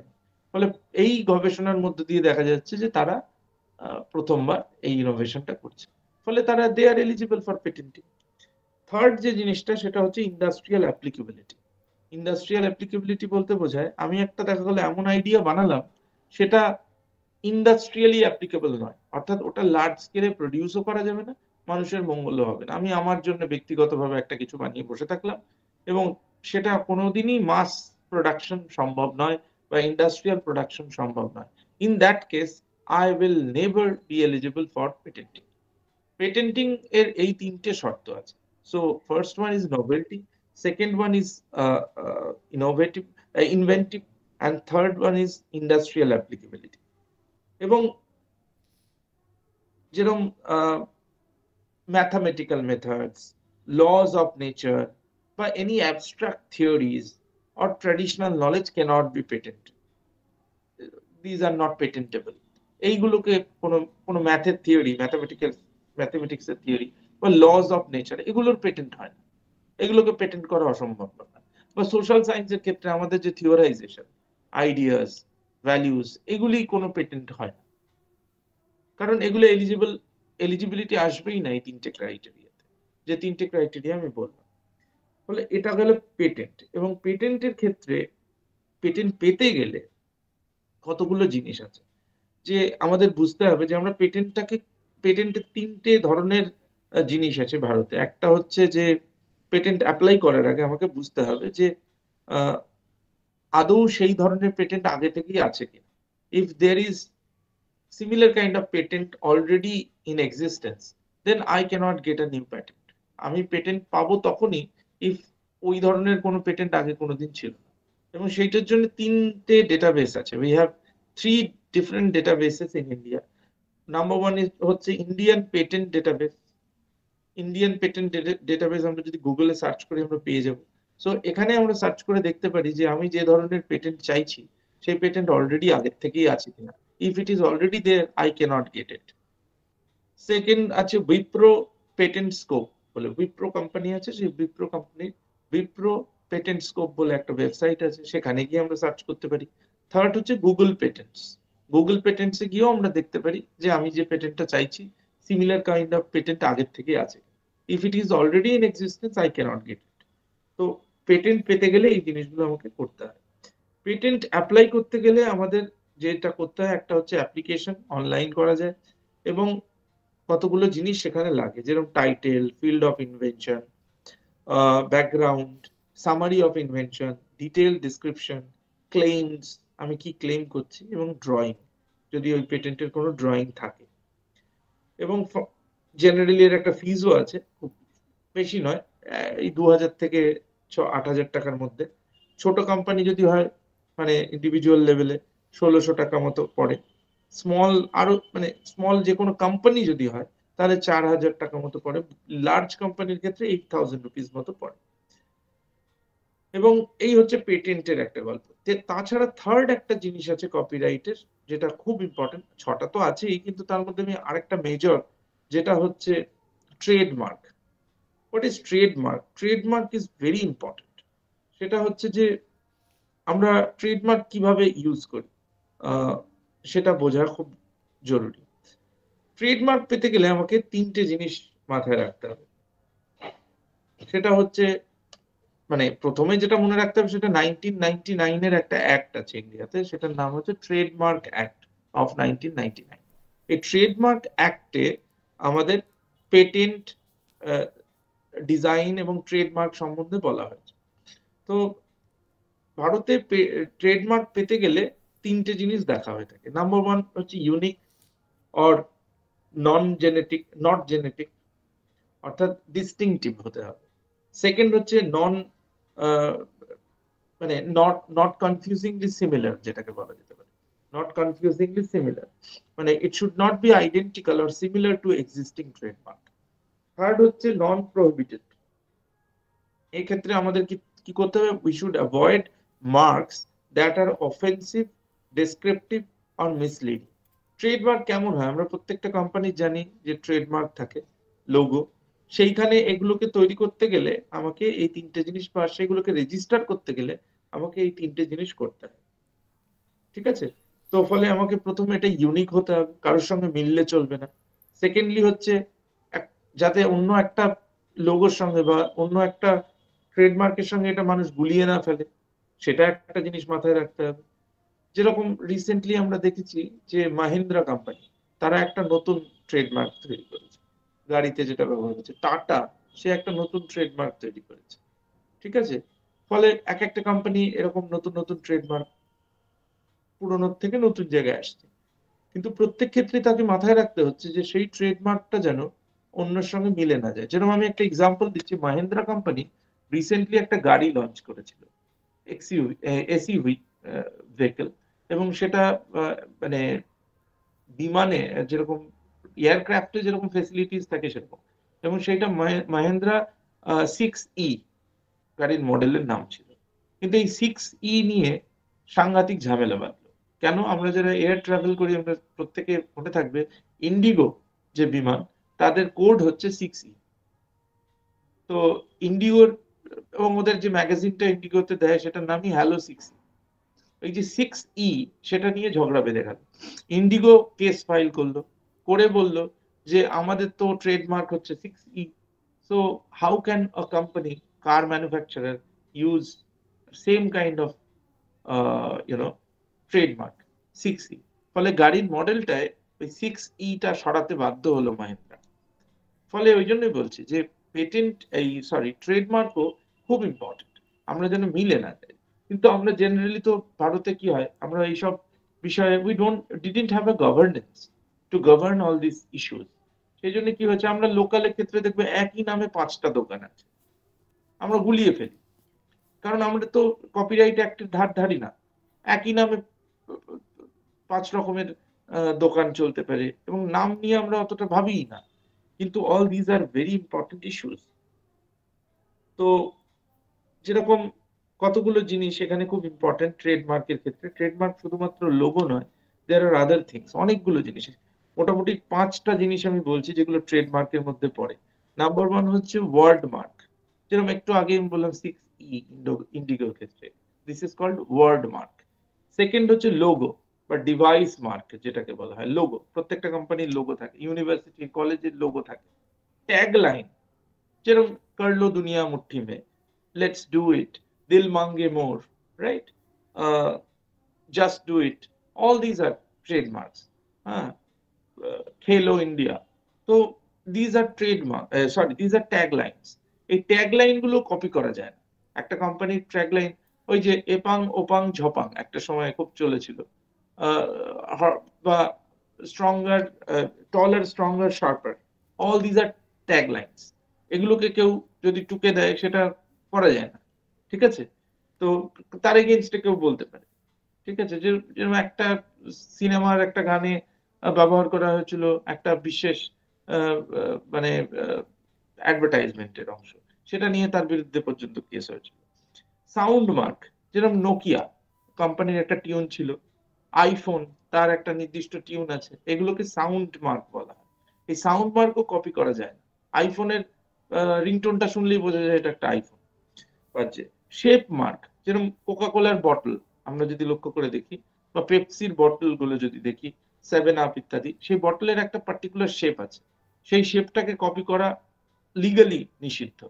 আমরা যে এই যে বিসলেরির জল খাই এবং ওই যে কিনলের জল খাই, এই ক্ষেত্রেও কিন্তু সেই বটলগুলোর একটা পার্টিকুলার শেপ আছে, যেগুলো লোকাল কোম্পানিগুলো সেগুলোকে দিব্যি কপি করে দিয়ে চালিয়ে দিচ্ছে। কেউ কেস করে না তাই, কিন্তু এটা কিন্তু করা যায় না আইনগতভাবে।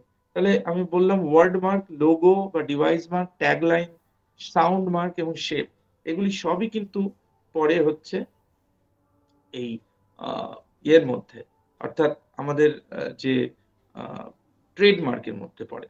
এবং এই ট্রেডমার্ক গুলো খুব ইম্পর্টেন্ট আমাদের ইয়েতে। ইন্ডিয়াতে যেরকম 3টে ডেটাবেস আছে, সেই ডেটাবেসে আমরা সার্চ করে দেখতে পারি কোনো অ্যাপ্লাই করার আগে যে আমাদের এটা অ্যাভেলেবেল হবে কিনা। যেরকম আইপি ইন্ডিয়া পাবলিক সার্চ বলে একটা ওয়েবসাইট আছে, সেখানে দেখতে পারি ওয়াইপো গ্লোবাল ব্র্যান্ড ডেটাবেস বলে একটা ডেটাবেস আছে, গ্লোবালি অ্যাপ্লিকেবল, সেখানেও আমরা ট্রেডমার্ক সার্চ করি। প্রাইভেট ট্রেডমার্ক ডেটাবেসেস, এটাও একটা আছে, সেখানেও আমরা ট্রেডমার্ক সার্চ করে দেখতে পারি। এবং মোটামুটি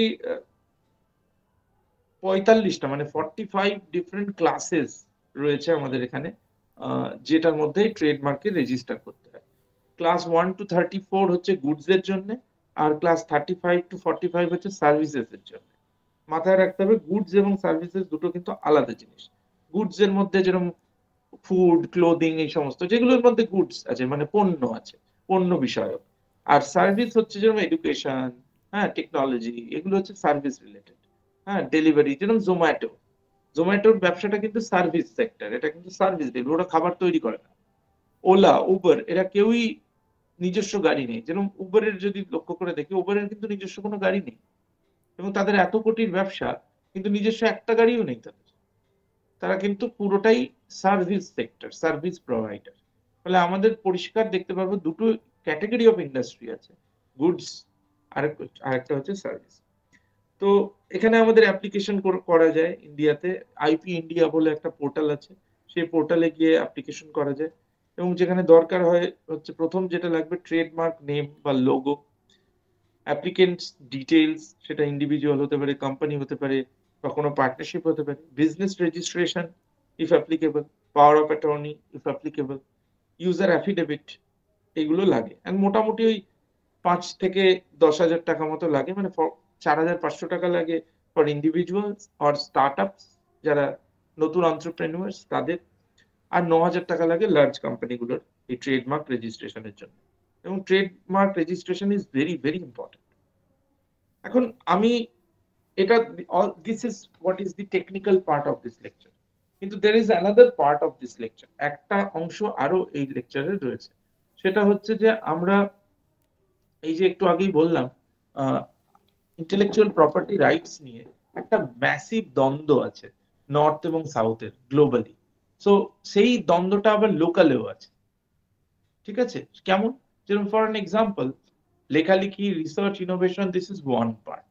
সেখানে একটা বড় সমস্যা যেটাকে আমরা বলি রিসার্চ এথিক্স। আমাদের এখন রিসার্চ এথিক্স নিয়ে ভাবতে হচ্ছে।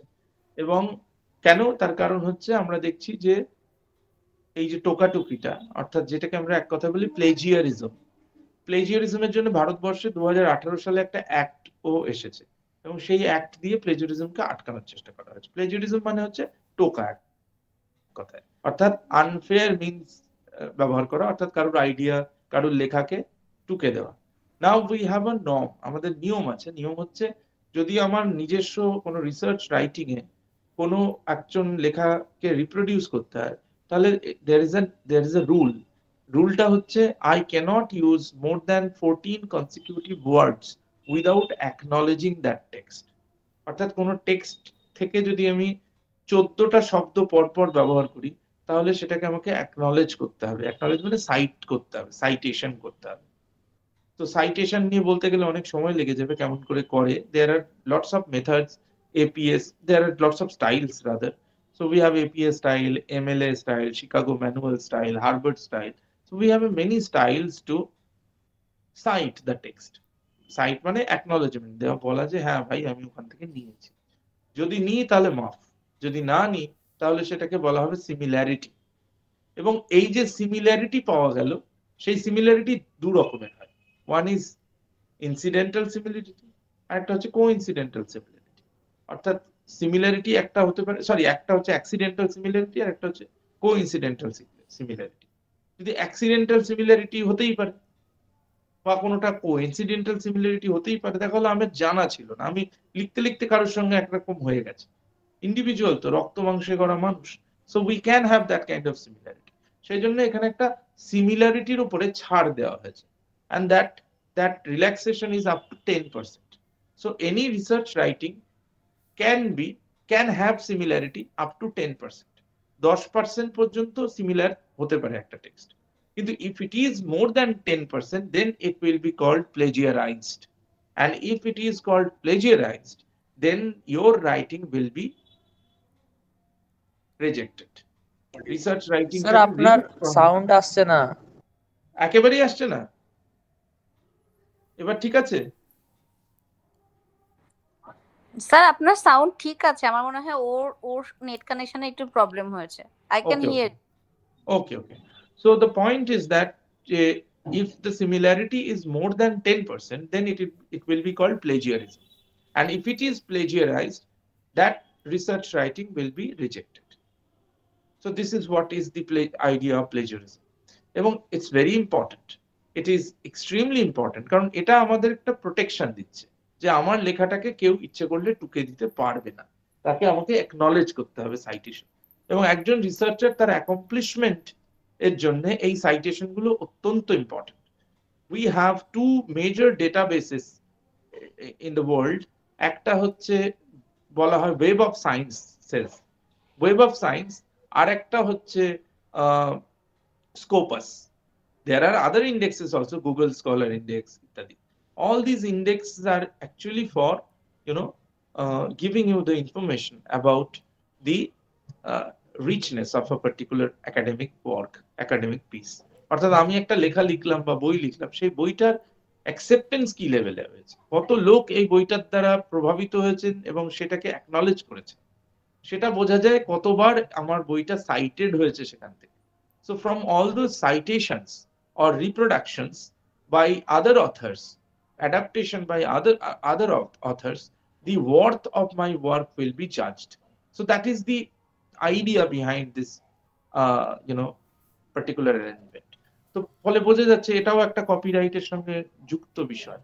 সেকেন্ড যে জিনিসটা আমার বলা উচিত সেটা হচ্ছে এখন যেটা আমার লেকচারের একটা বড় অংশ এবং শেষ অংশ, সেটা হচ্ছে যে আমরা এমন একটা ইকোসিস্টেমের কথা ভাবছি, যেটা আমরা প্রথমে বলে শুরু করলাম, সেটা হচ্ছে startup ecosystem, ecosystem which will help prosper these startups.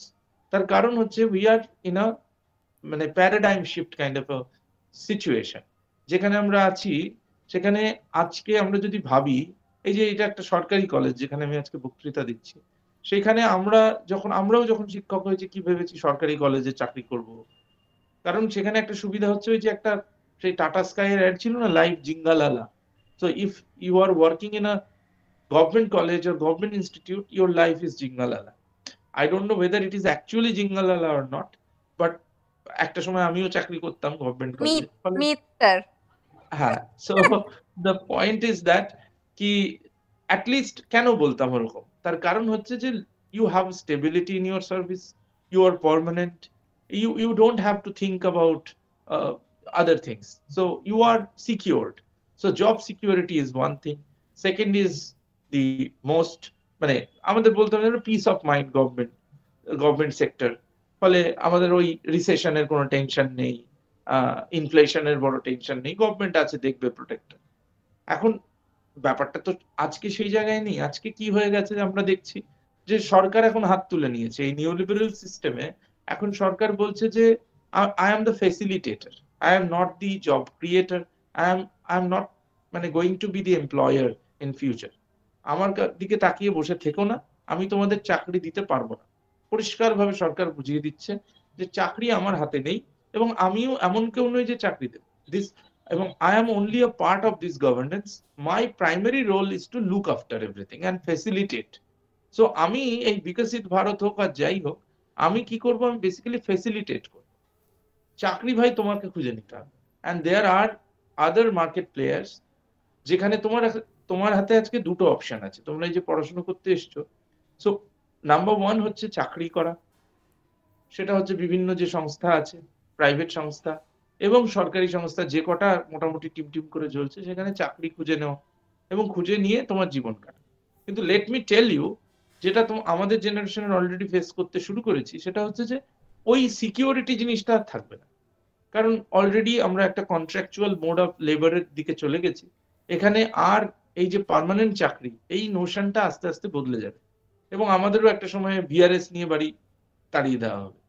ফলে এটা হতে চলেছে। ফলে আমাদের যে ইকোসিস্টেমটা, সেই ইকোসিস্টেমটা একটা নতুন টার্ন নিচ্ছে। ওই যে লাইফ আর জিঙ্গালালা থাকছে না। ফলে এখন বরং যেটা হচ্ছে সেটা হচ্ছে যে তুমি দুটো কিছু করতে পারো। এক হচ্ছে তুমি চাকরি খোঁজো, এবং সেটা একটা চ্যালেঞ্জ, চাকরি পাওয়াটা। অর্থাৎ সেকেন্ড চ্যালেঞ্জ যেটা, চাকরি টিকিয়ে রাখাটা। সরকারি সেক্টরে বরং আমাদের ওই টেনশনটা কম ছিল যে চাকরি টিকিয়ে রাখতে হবে, আমি ক্লাসে আসি যাই করি, আমি মোটামুটি আমার চাকরি তো থাকবে, অসুবিধা। কিন্তু now we have the challenge of sustainability. আমাদেরকে সাস্টেইন করতে হবে চাকরিতে, এটা একটা বড় বিষয়। কারণ আমি যদি একটা প্রাইভেট ইউনিভার্সিটিতে পড়াই, ধরো শিবনাদার ইউনিভার্সিটিতে পড়াচ্ছি, নাম করে বলছি, বা অশোকাতে পড়াচ্ছি, আমাকে কিন্তু রাখবে না। বিদেশে যেটা হয়েছে এখন, ইউএসএ তে তো সাংঘাতিক ভাবে হয়েছে, এখন ওই টেনিওর ট্র্যাক এর যে আইডিয়াটা, সেটা বদলে গেছে। এখন ওই অ্যাডজাঙ্ক্ট ফ্যাকাল্টি, অর্থাৎ আমি যাচ্ছি সেখানে, আমাকে রাখলো, আমি কিছুদিন পড়ালাম, আবার তাড়িয়ে দেবো, আবার আমি তাড়িয়ে আমাকে চলে আসতে হবে, আমাকে ওই পার্মানেন্ট সময়ের জন্য আমাকে রাখবে না। এটা অলরেডি সেখানে চলছে, সব জায়গায় চলছে, এটা গ্লোবাল ইকোসিস্টেমে এটাই চলছে। ফলে ভারতও সেই দিকে এগোচ্ছে, এবং ভারতও সেটা করবে আগামী। ফলে যে কোনো জায়গায়, যে কোনো সেক্টরে আমি একটা চাকরি নিয়ে একেবারে 60 বছর বয়সে বা 65 বছর বয়সে রিটায়ার্ড করব, যদি আমি এটা ভাবি, তাহলে I will be the fullest of persons. তো সেইটা আমার ভুল হবে। তাহলে আমাকে কি, আর দ্বিতীয় অপশনটা কি? দ্বিতীয় অপশনটা হচ্ছে এন্টারপ্রেনিউরশিপ। সেটা হচ্ছে আমি জব করব কেন, আমি জব ক্রিয়েট করব। ফলে it's a question of your own mental wellbeing. তুমি কেমন, ইয়োর থট প্রসেস, তুমি কেমন করে নিজেকে দেখবে। যে আমি লোকের কাছে চাকরি খুঁজতে যাব, নাকি আমি নিজেই চাকরি ক্রিয়েট করব? এখন এই যে একটা টার্ন নিয়েছে এখন, সেটা হচ্ছে এই চাকরি মানে ক্রিয়েট করা, জব ক্রিয়েটর হিসেবে। এবং সেই জব ক্রিয়েটর হিসেবে উঠতে গেলে এই যে স্টার্ট আপ গুলি তৈরি করার কথা বলা হচ্ছে, উদ্যোগ, আমাকে উদ্যোগী হয়ে উদ্যোগপতি হয়ে উঠতে হবে, এন্টারপ্রেনিউর হতে হবে। এবং সেটা হওয়ার জন্য ওই জন্য তাহলে আমাকে জবটা খুঁজতে হবে না, আমার জবের সাস্টেনেবিলিটি নিয়ে ভাবতে হবে না। এবং এই যুগে টাকার কোনো অভাব নেই, পিপল হ্যাভ মানি। এবং যাদের পয়সা আছে তারা বসেই আছে ইনভেস্ট করার জন্য। There is a massive investment community. এবং তোমার কাজ হচ্ছে তাদের কাছ থেকে টাকা নেওয়া। ফলে আমরা যদি ভাবি যে আমার কাছে টাকা নেই, তাহলে আমি কি করে উদ্ভাবনীর কাজ করব, আমি কিভাবে এন্টারপ্রেনিউর হয়ে উঠবো, সেটা ভুল হবে। Because the idea is like idea governs. If you have a solid idea, you can virtually grow, prosper.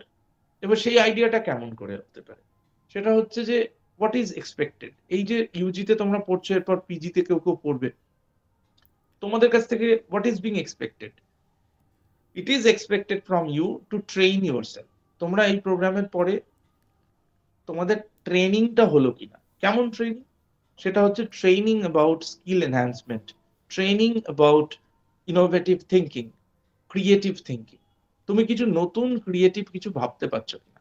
এবং thirdly, whether you emerge as an academic leader, অর্থাৎ তোমার মধ্যে লিডারশিপ কোয়ালিটি আসছে কিনা দেখা হচ্ছে, তোমার মধ্যে স্কিল এনহ্যান্সমেন্ট হচ্ছে কিনা এটা দেখা হচ্ছে। সেই জন্য কোর্সগুলোকে সেভাবে রিডিজাইন করা হয়েছে এনইপিতে, ঠিক আছে? ফলে আমাকে অ্যাজ আ স্টুডেন্ট কি ভাবতে হচ্ছে। এবং থার্ডলি যে জিনিসটা, সেটা হচ্ছে আমার মধ্যে কোলাবোরেশনের ক্যাপাবিলিটিটা বাড়ছে কিনা, whether I can work in a collaborative environment, যেটাকে আমরা এক কথায় বলি অর্গানাইজেশনাল স্কিল।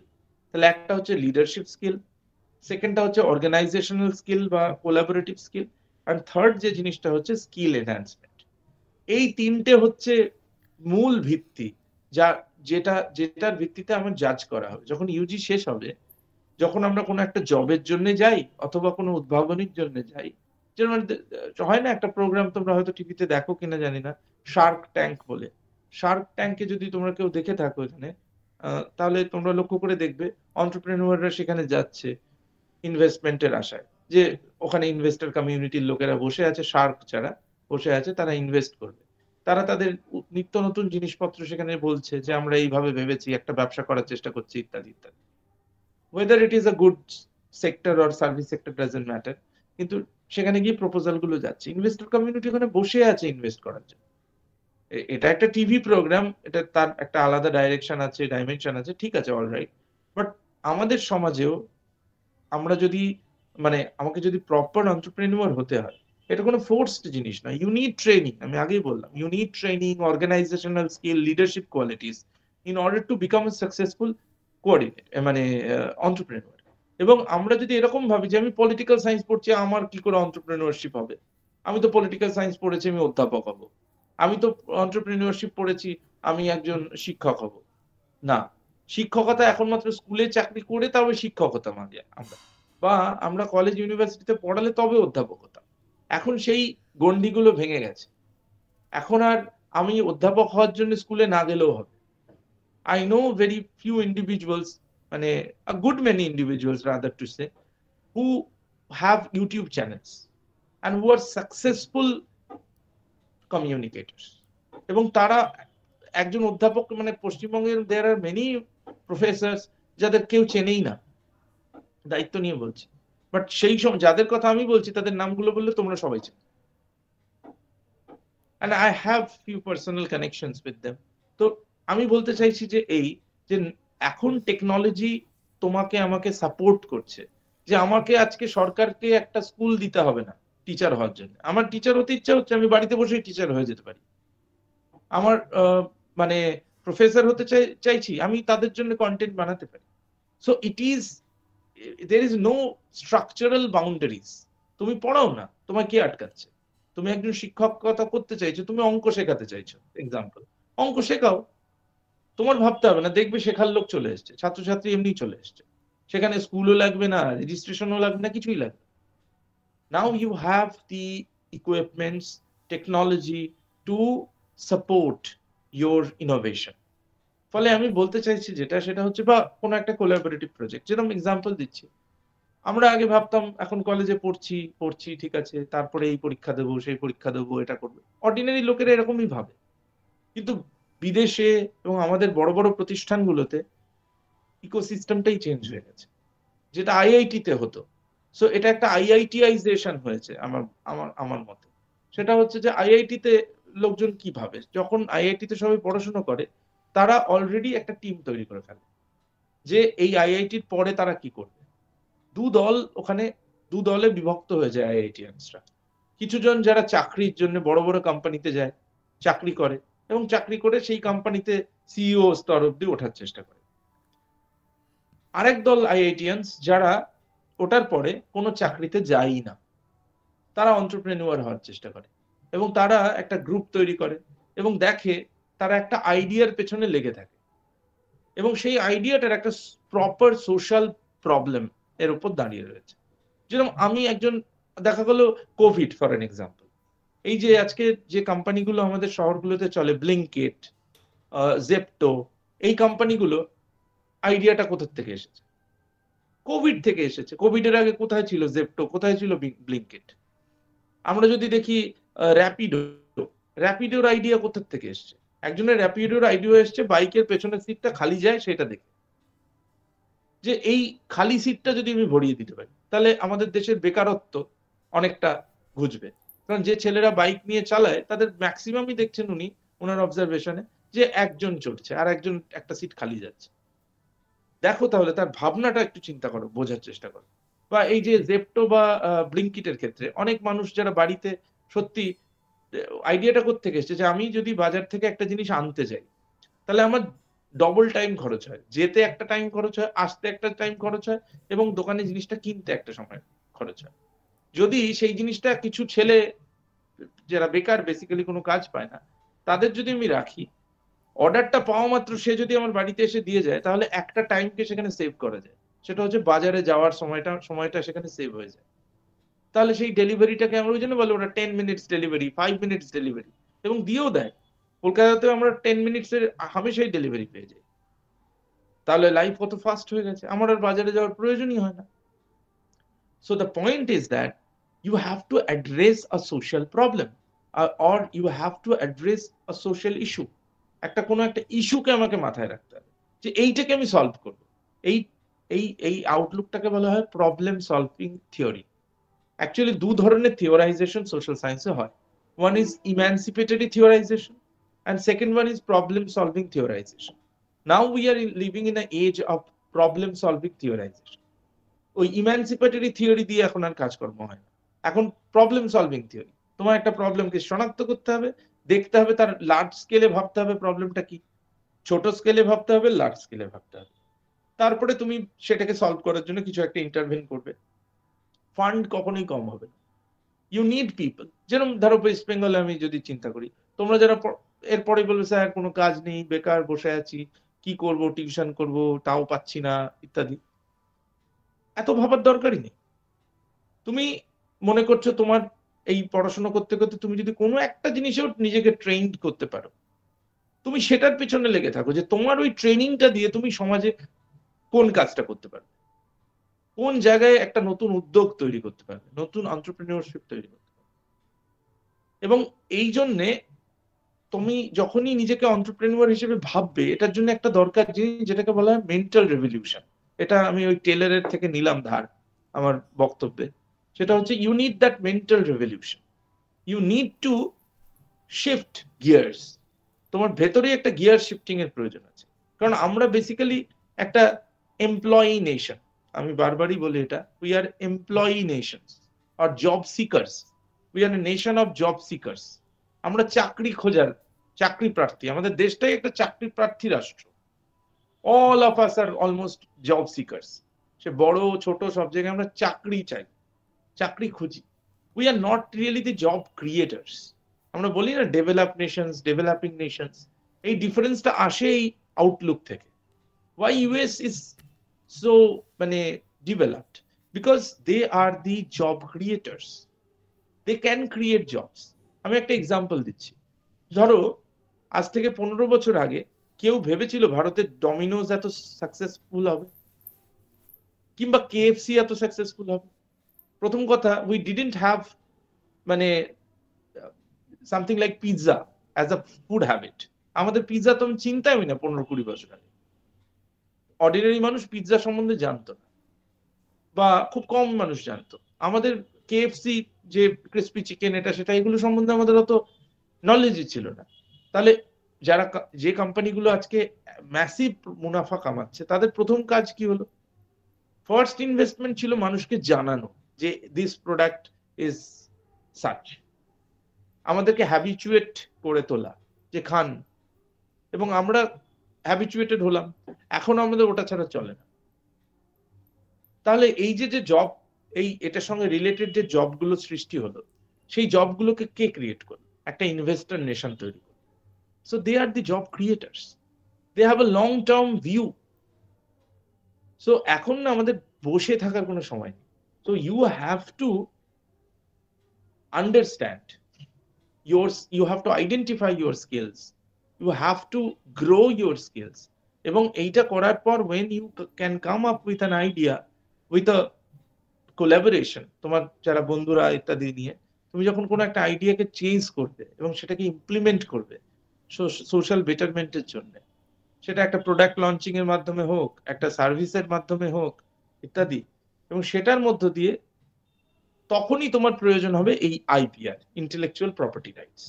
কারণ তোমার আইডিয়াটা কেউ চুরি করে নিয়ে যেতে পারে, তোমার আইডিয়াটা কেউ আনডিউ অ্যাডভান্টেজ নিতে পারে, এবং সেখানে তারপরেই কোয়েশ্চেন আসবে copyright protection, patenting and everything which ever is applicable, trademark, তোমার লোগো রেজিস্ট্রেশন ইত্যাদি, ওয়েবসাইটস, সমস্ত কিছু। সো ফলে একজন এন্টারপ্রেনিউয়ারের কাছে প্রথম কথা তো we have to change ourselves into entrepreneurs. আমাদের এই যে দাসত্ব করার স্বভাব, সেইটাকে ছেড়ে বার করে নিজেদেরকে এন্টারপ্রেনিউয়ার হিসেবে ভাবতে শিখতে হবে। We need mental revolution for this. আমি যেটা আগেই বললাম, মানসিকভাবে আমাদের যে ওই একটা প্রোলেটারিয়ান আউটলুক আছে, সেই প্রোলেটারিয়ান আউটলুকটাকে ঝেড়ে ফেলা খুব প্রয়োজন। একটা অর্গ্যানিক সাবঅল্টারনিটি আছে, আমি আমার রিসার্চের ভাষায় বলি। So that organic subalternity should be left alone, এবং আমাদের ওই একটা ওই ফিলিংসটা থেকে বেরিয়ে এসে এন্টারপ্রেনিউর হিসেবে ভাবতে হবে। And then you have to have the knowledge about the nooks and corners of IPR, এবং সেইটা বুঝতে হবে। সেই জন্য এই টপিকের যে এসেন্সটা ছিল যে ইন্টেলেকচুয়াল প্রপার্টি রাইটস এই ইনোভেটরদের জন্য এবং এন্টারপ্রেনিউরদের জন্য কিভাবে কাজে লাগতে পারে এবং তার applicability, it's very important, it's extremely important. কিন্তু সেই ইম্পর্টেন্সের জায়গায় পৌঁছতে গেলে ফার্স্টে আমাকে এন্টারপ্রেনিউর হিসেবে ইমার্জ করতে হবে, নিজেকে ভাবতে হবে, কেমন? ফলে আমার যেটা মনে হয় এই ইন্টারাকশন করে সবার সাথে এই নিয়ে কথাবার্তা বলে, সেটা হচ্ছে আমাদের একটা বড় মানে ল্যাপসেস রয়েছে, ল্যাকুনা রয়েছে, আমাদের সেই জায়গাটা ঠিক করতে হবে। এবং আমাদের সিলেবাস গুলো, আমাদের টিচিং স্টাইল এবং ওভারঅল আমাদের যে ট্রেনিং একটা under graduate level, post graduate level, এখানে একটা সি চেঞ্জ, একটা ম্যাসিভ চেঞ্জ করা প্রয়োজন। So we need to create an ecosystem which is tailor-made or suitable for such kind of understanding, মানে such kind of idea, যেখানে আমরা ধরো একটা কথা মানে ইনোভেশনের জন্য স্কোপ থাকছে, এন্টারপ্রেনিউরশিপের জন্য স্কোপ থাকছে। এটা করতে গেলে আমাদের একটা ম্যাসিভ চেঞ্জ প্রয়োজন। মানে এক্সিস্টিং সিলেবাস, আমরা যখন সিলেবাস চেঞ্জ করছি ওই মোটামুটি আগের জিনিস রেখে ওলট পালট করে দিচ্ছি, এরকম করলে হবে না। We need a radical shift, otherwise বাকিরা এগিয়ে যাবে, আমরা পিছিয়ে রয়ে যাব। তো হোপফুলি কতগুলো জিনিস অ্যাড্রেস করার আজকে চেষ্টা করলাম। ইফ ইউ হ্যাভ কোয়েশ্চেন্স সেটা চট করে নিতে পারো, আমি উত্তর দেব। Thank you. Thank you sir. Now the session is open for dialogue. যদি কারোর কিছু প্রশ্ন হচ্ছে, স্যারকে বেশি আটকাবে না, it's my request. Just short, কোনো অসুবিধা নেই, আমি রেডি। যদি যা আছে একটু বলো স্যারকে, যেটা যদি কিছু মনে হচ্ছে। হ্যাঁ বলো সংগ্রাম। ম্যাম, যেটা কথা হচ্ছে স্যার আমাদেরকে আগেও বলে, মানে আগেও আপনার সেশন আমি শুনেছি স্যার। তো আজকে আবার একটা নতুন সেশন পেয়ে আমি খুবই খুশি যে আপনাকে আবার শুনতে পাচ্ছি। তো আমার যেটা কোশ্চেন সেটা হচ্ছে যে আমরা তো অনেকেই করতে চাই, মানে আমরা যে ইনভেস্টমেন্ট করব বা এই যে করব ব্যাপারটা, এটা যদি মানে আমাদের তো কোনো সিস্টেম নেই যে আমরা এটা মানে আমাদের যে স্টাডি যে জায়গাটা আছে, মানে আমরা যে যেখানে পড়াশোনা করি বা আমরা কোনো ইনভেস্টমেন্ট তো পড়ছি না, মানে ইনভেস্টমেন্ট নিয়ে তো কোনোদিন কোনো ক্লাসে বা কোনো জায়গায় পড়ানো হয় না। তো এই যে ব্যাপারটা, যেটা ইনভেস্টমেন্টের রিস্কও আছে, যেটা আমরা টিভিতে ম্যাক্সিমাম সময় শুনে থাকি যে mutual funds has been risk, তো সেরকমই অনেক সময় রিস্কও থাকে ইনভেস্টমেন্টের ক্ষেত্রে। আর আমরা যে ইনভেস্টমেন্ট থেকে টাকাটা নিচ্ছি, মানে যারা ইনভেস্ট করছে তারা তো আমাকে টাকাটা দিচ্ছে, তো সেই যে টাকাটা দিচ্ছে তো সেই টাকাটা তো রিটার্নও করতে হচ্ছে তাদেরকে। তারপর প্রফিট কেমন থাকছে বা কিরকম কি হচ্ছে ব্যাপারটা ওই জায়গাটা যদি একটু ক্লিয়ার করে দিতেন স্যার। একদম না, প্রথম কথা হচ্ছে রিস্ক তো আছে, রিস্ক আছে, রিওয়ার্ডও আছে। এখন এর জন্য একটা কনসেপ্ট আছে hedging, this is called hedging. অর্থাৎ যেরকম গোল্ডকে আমরা হেজ করি টাকার এগেনস্টে, তার কারণ আমার যদি রিস্ক হয় তাহলে আমি ওটার থেকে বেরিয়ে যাব। এখন প্রশ্নটা হচ্ছে যে কোনো আইডিয়াকে যদি এক্সিকিউট করতে হয় তার জন্য একটা প্রপার রিসার্চ প্রয়োজন। এবার আমার রিস্ক কখন বেশি হবে? যখন আমি কোনো একটা বিষয়কে প্রিম্যাচুয়ারলি করব, অর্থাৎ আমার প্রপার রিসার্চ নেই, শুধু একটা উদ্যোগ আছে, ইমোশনস আছে, এবং তার ভিত্তিতে বললাম ও করেছে আমার বন্ধু আমিও এটা করবো, করে আমি এই বিজনেসটাকে দাঁড় করাবো। ফলে সেটা কোনো কাজের কথা নয়। কাজের কথা হচ্ছে প্রথম বুঝতে হবে যে এই যে ইস্যুটা, যে প্রবলেমটাকে আমি সলভ করতে চাইছি, সেই প্রবলেমটা আদৌ প্রবলেম তো? কত লোকের প্রবলেমটা সলভ করতে গেলে যে ইন্টারভেনশনটা আমাকে করতে হবে সেটা অ্যাপ্রোপ্রিয়েট তো? এবং সেটা করতে গেলে কত লোক লাগবে, সেই লোক সংখ্যাটা আমার কাছে আছে তো? তাদেরকে আমি গভর্ন করতে পারবো তো? তাদের গভর্ন করতে গেলে কত টাকা লাগবে, এবং যদি আমি তাদের পেছনে এত টাকা ইনভেস্ট করি, সেখান থেকে যে রিটার্ন আসবে সেগুলো দিয়ে সেই লোকগুলোকে আমি স্যালারি দিতে পারবো তো? এবং সর্বোপরি যে লোকটার কাছ থেকে আমি, যারা ইনভেস্ট করছে, যে ইনভেস্টর কমিউনিটি, তারাও তো একটা রিটার্ন আশা করেই আমার কাছ থেকে ইনভেস্ট করেছে, আমি তাদের রিটার্নটা আমি তাদেরকে দিতে পারবো তো? এখন প্রশ্নটা হচ্ছে না, প্রথমে আমাদের দু রকমের এখন বিজনেস চলছে। একটা হচ্ছে ইনভেস্টমেন্ট, যার জন্য একটা বিভিন্ন রকমের ইনভেস্টমেন্ট আছে, লার্জ, স্মল, মিডিয়াম। আর একটা হচ্ছে zero investment business. Zero investment business হচ্ছে সবচেয়ে রিস্ক ফ্রি বিজনেস। যারা ক্রিয়েটর, ইনোভেটার্স, তাদের জন্য এটা বেশ মজার একটা জিনিস, যেখানে তোমার ইনভেস্টমেন্টই জিরো, ইনভেস্টমেন্ট পকেট থেকে এক পয়সাও দিতে হচ্ছে, তার মধ্য দিয়ে যদি কিছু করা যায়, এবং সেইটা শুরু হচ্ছে জিরো ইনভেস্টমেন্ট দিয়ে, তারপর সেটা বড় জায়গায়, যেমন বাইজু ফর এক্সাম্পল। বাইজু নিয়ে তো পরে অনেক কেলেঙ্কারি হলো, টিম ইন্ডিয়া জার্সির স্পন্সরেরও বাইজু ছিল, তারা জিরো ইনভেস্টমেন্ট বিজনেস ছিল। অ্যাকচুয়ালি আইডিয়া অফ টিউশন যেটাকে আমরা বলি, সেই টিউশন দেওয়া থেকে শুরু, সেটা অনলাইন টিউশন, এবং সেই হাত ধরে আস্তে আস্তে এই জায়গায় চলে গেছে, এবং পরে তাদের সেন্টার খুলেছে, বিভিন্ন জায়গায় কোচিং হয়েছে, তাতে বিভিন্ন কোম্পানি ইনভেস্ট করেছে, এবং যতদিনে ইনভেস্ট করতে শুরু করেছে বাইজু অলরেডি একটা বিশাল প্রফিট করে নিচ্ছে। এক্সাম্পল দিচ্ছি, আমি যদি এখন একটা ওয়েবসাইট খুলি, কথার কথা, সেই ওয়েবসাইটটা আমি জাস্ট এক্সাম্পল হিসেবে বলছি, সেই ওয়েবসাইটে দেখা গেল ইউজির পলিটিক্যাল সায়েন্সের প্রচুর নোটস পাওয়া যায় বাংলায়।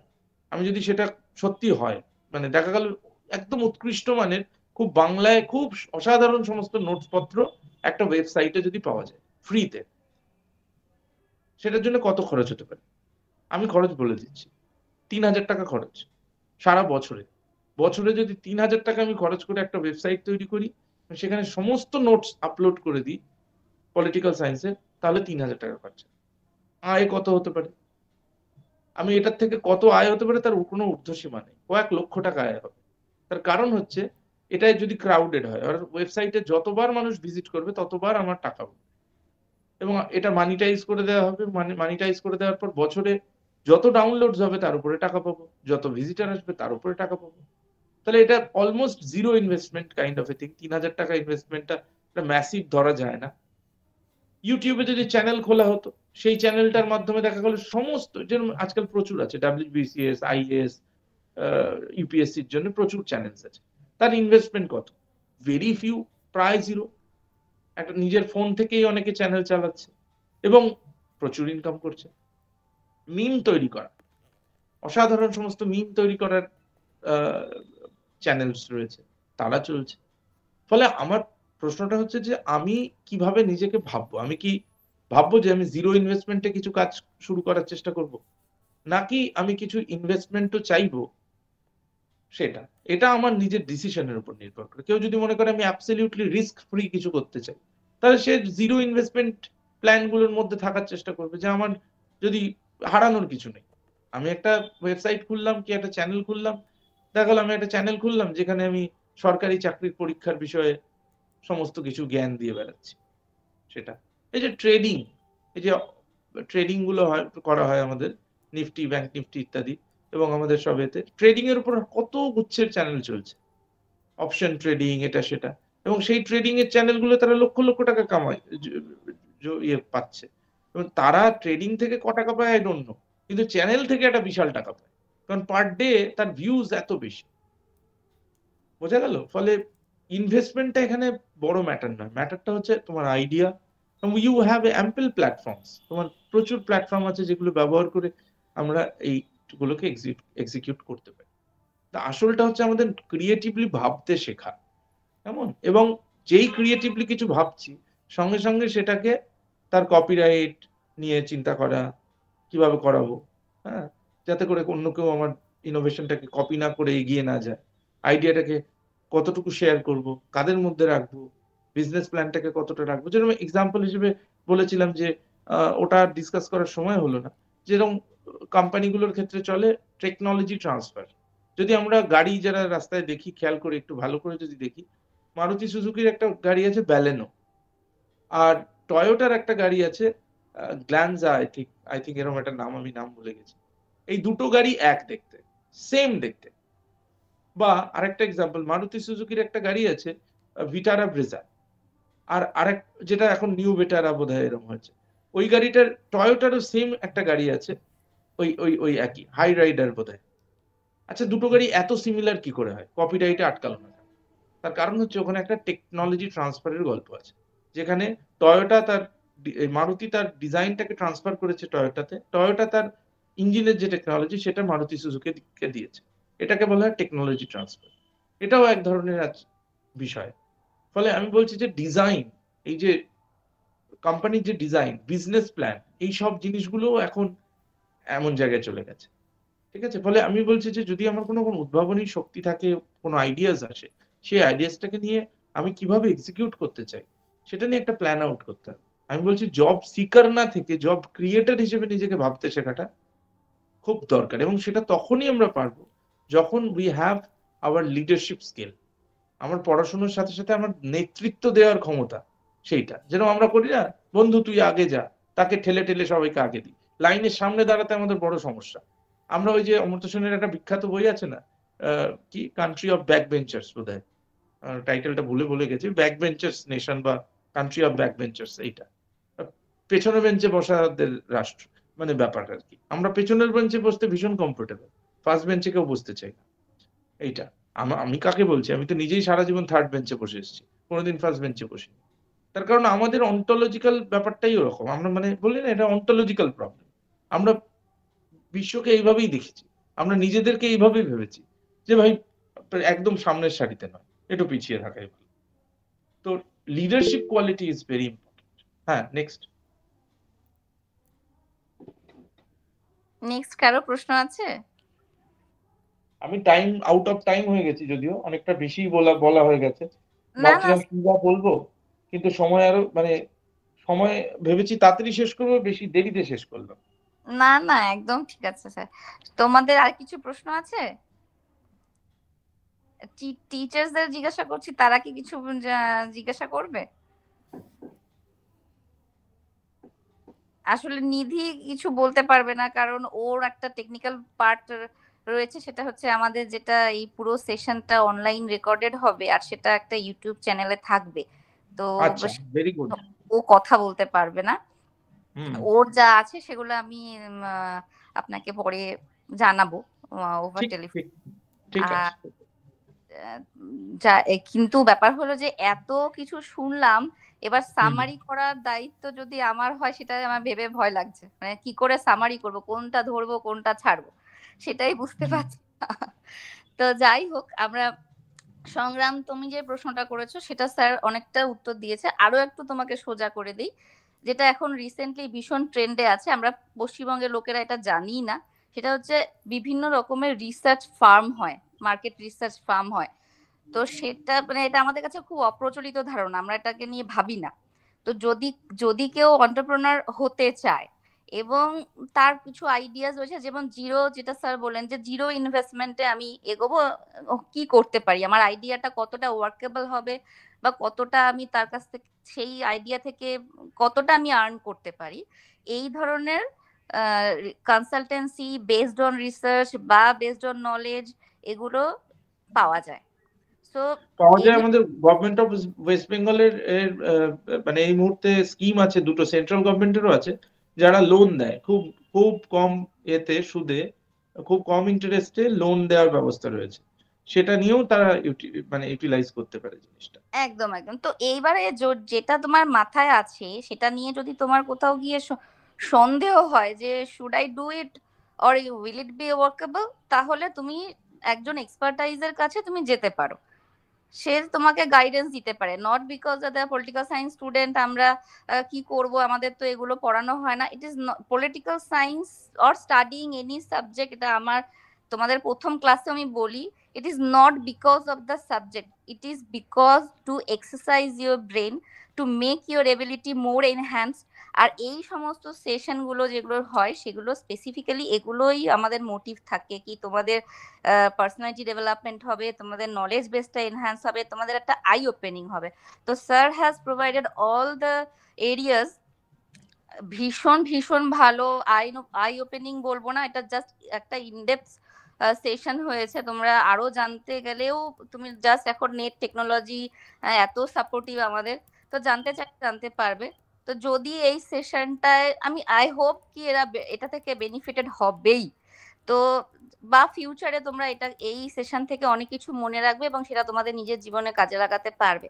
তো যদি আমি একটুও পৌঁছতে পারি তাহলে ফার্স্ট যে ক্রেডিটটা যার কাছে যাবে সেটা হচ্ছে আমাদের honourable principal sir doctor Debnath পালিত, his motivation and instruction and direction only, and also he has given the permission or scope to organize such session.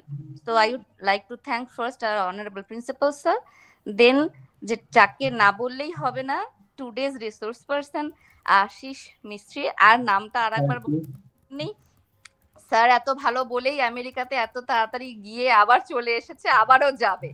তো আমার অল দ্য বেস্ট স্যারকে থাকবে সব সময়ের জন্য, তোমাদের জন্য আর রিকোয়েস্ট থাকবে আরো আরো বেশি পার্টিসিপেট করো যাতে করে আরো সেটা তোমরা কাজে লাগাতে পারো।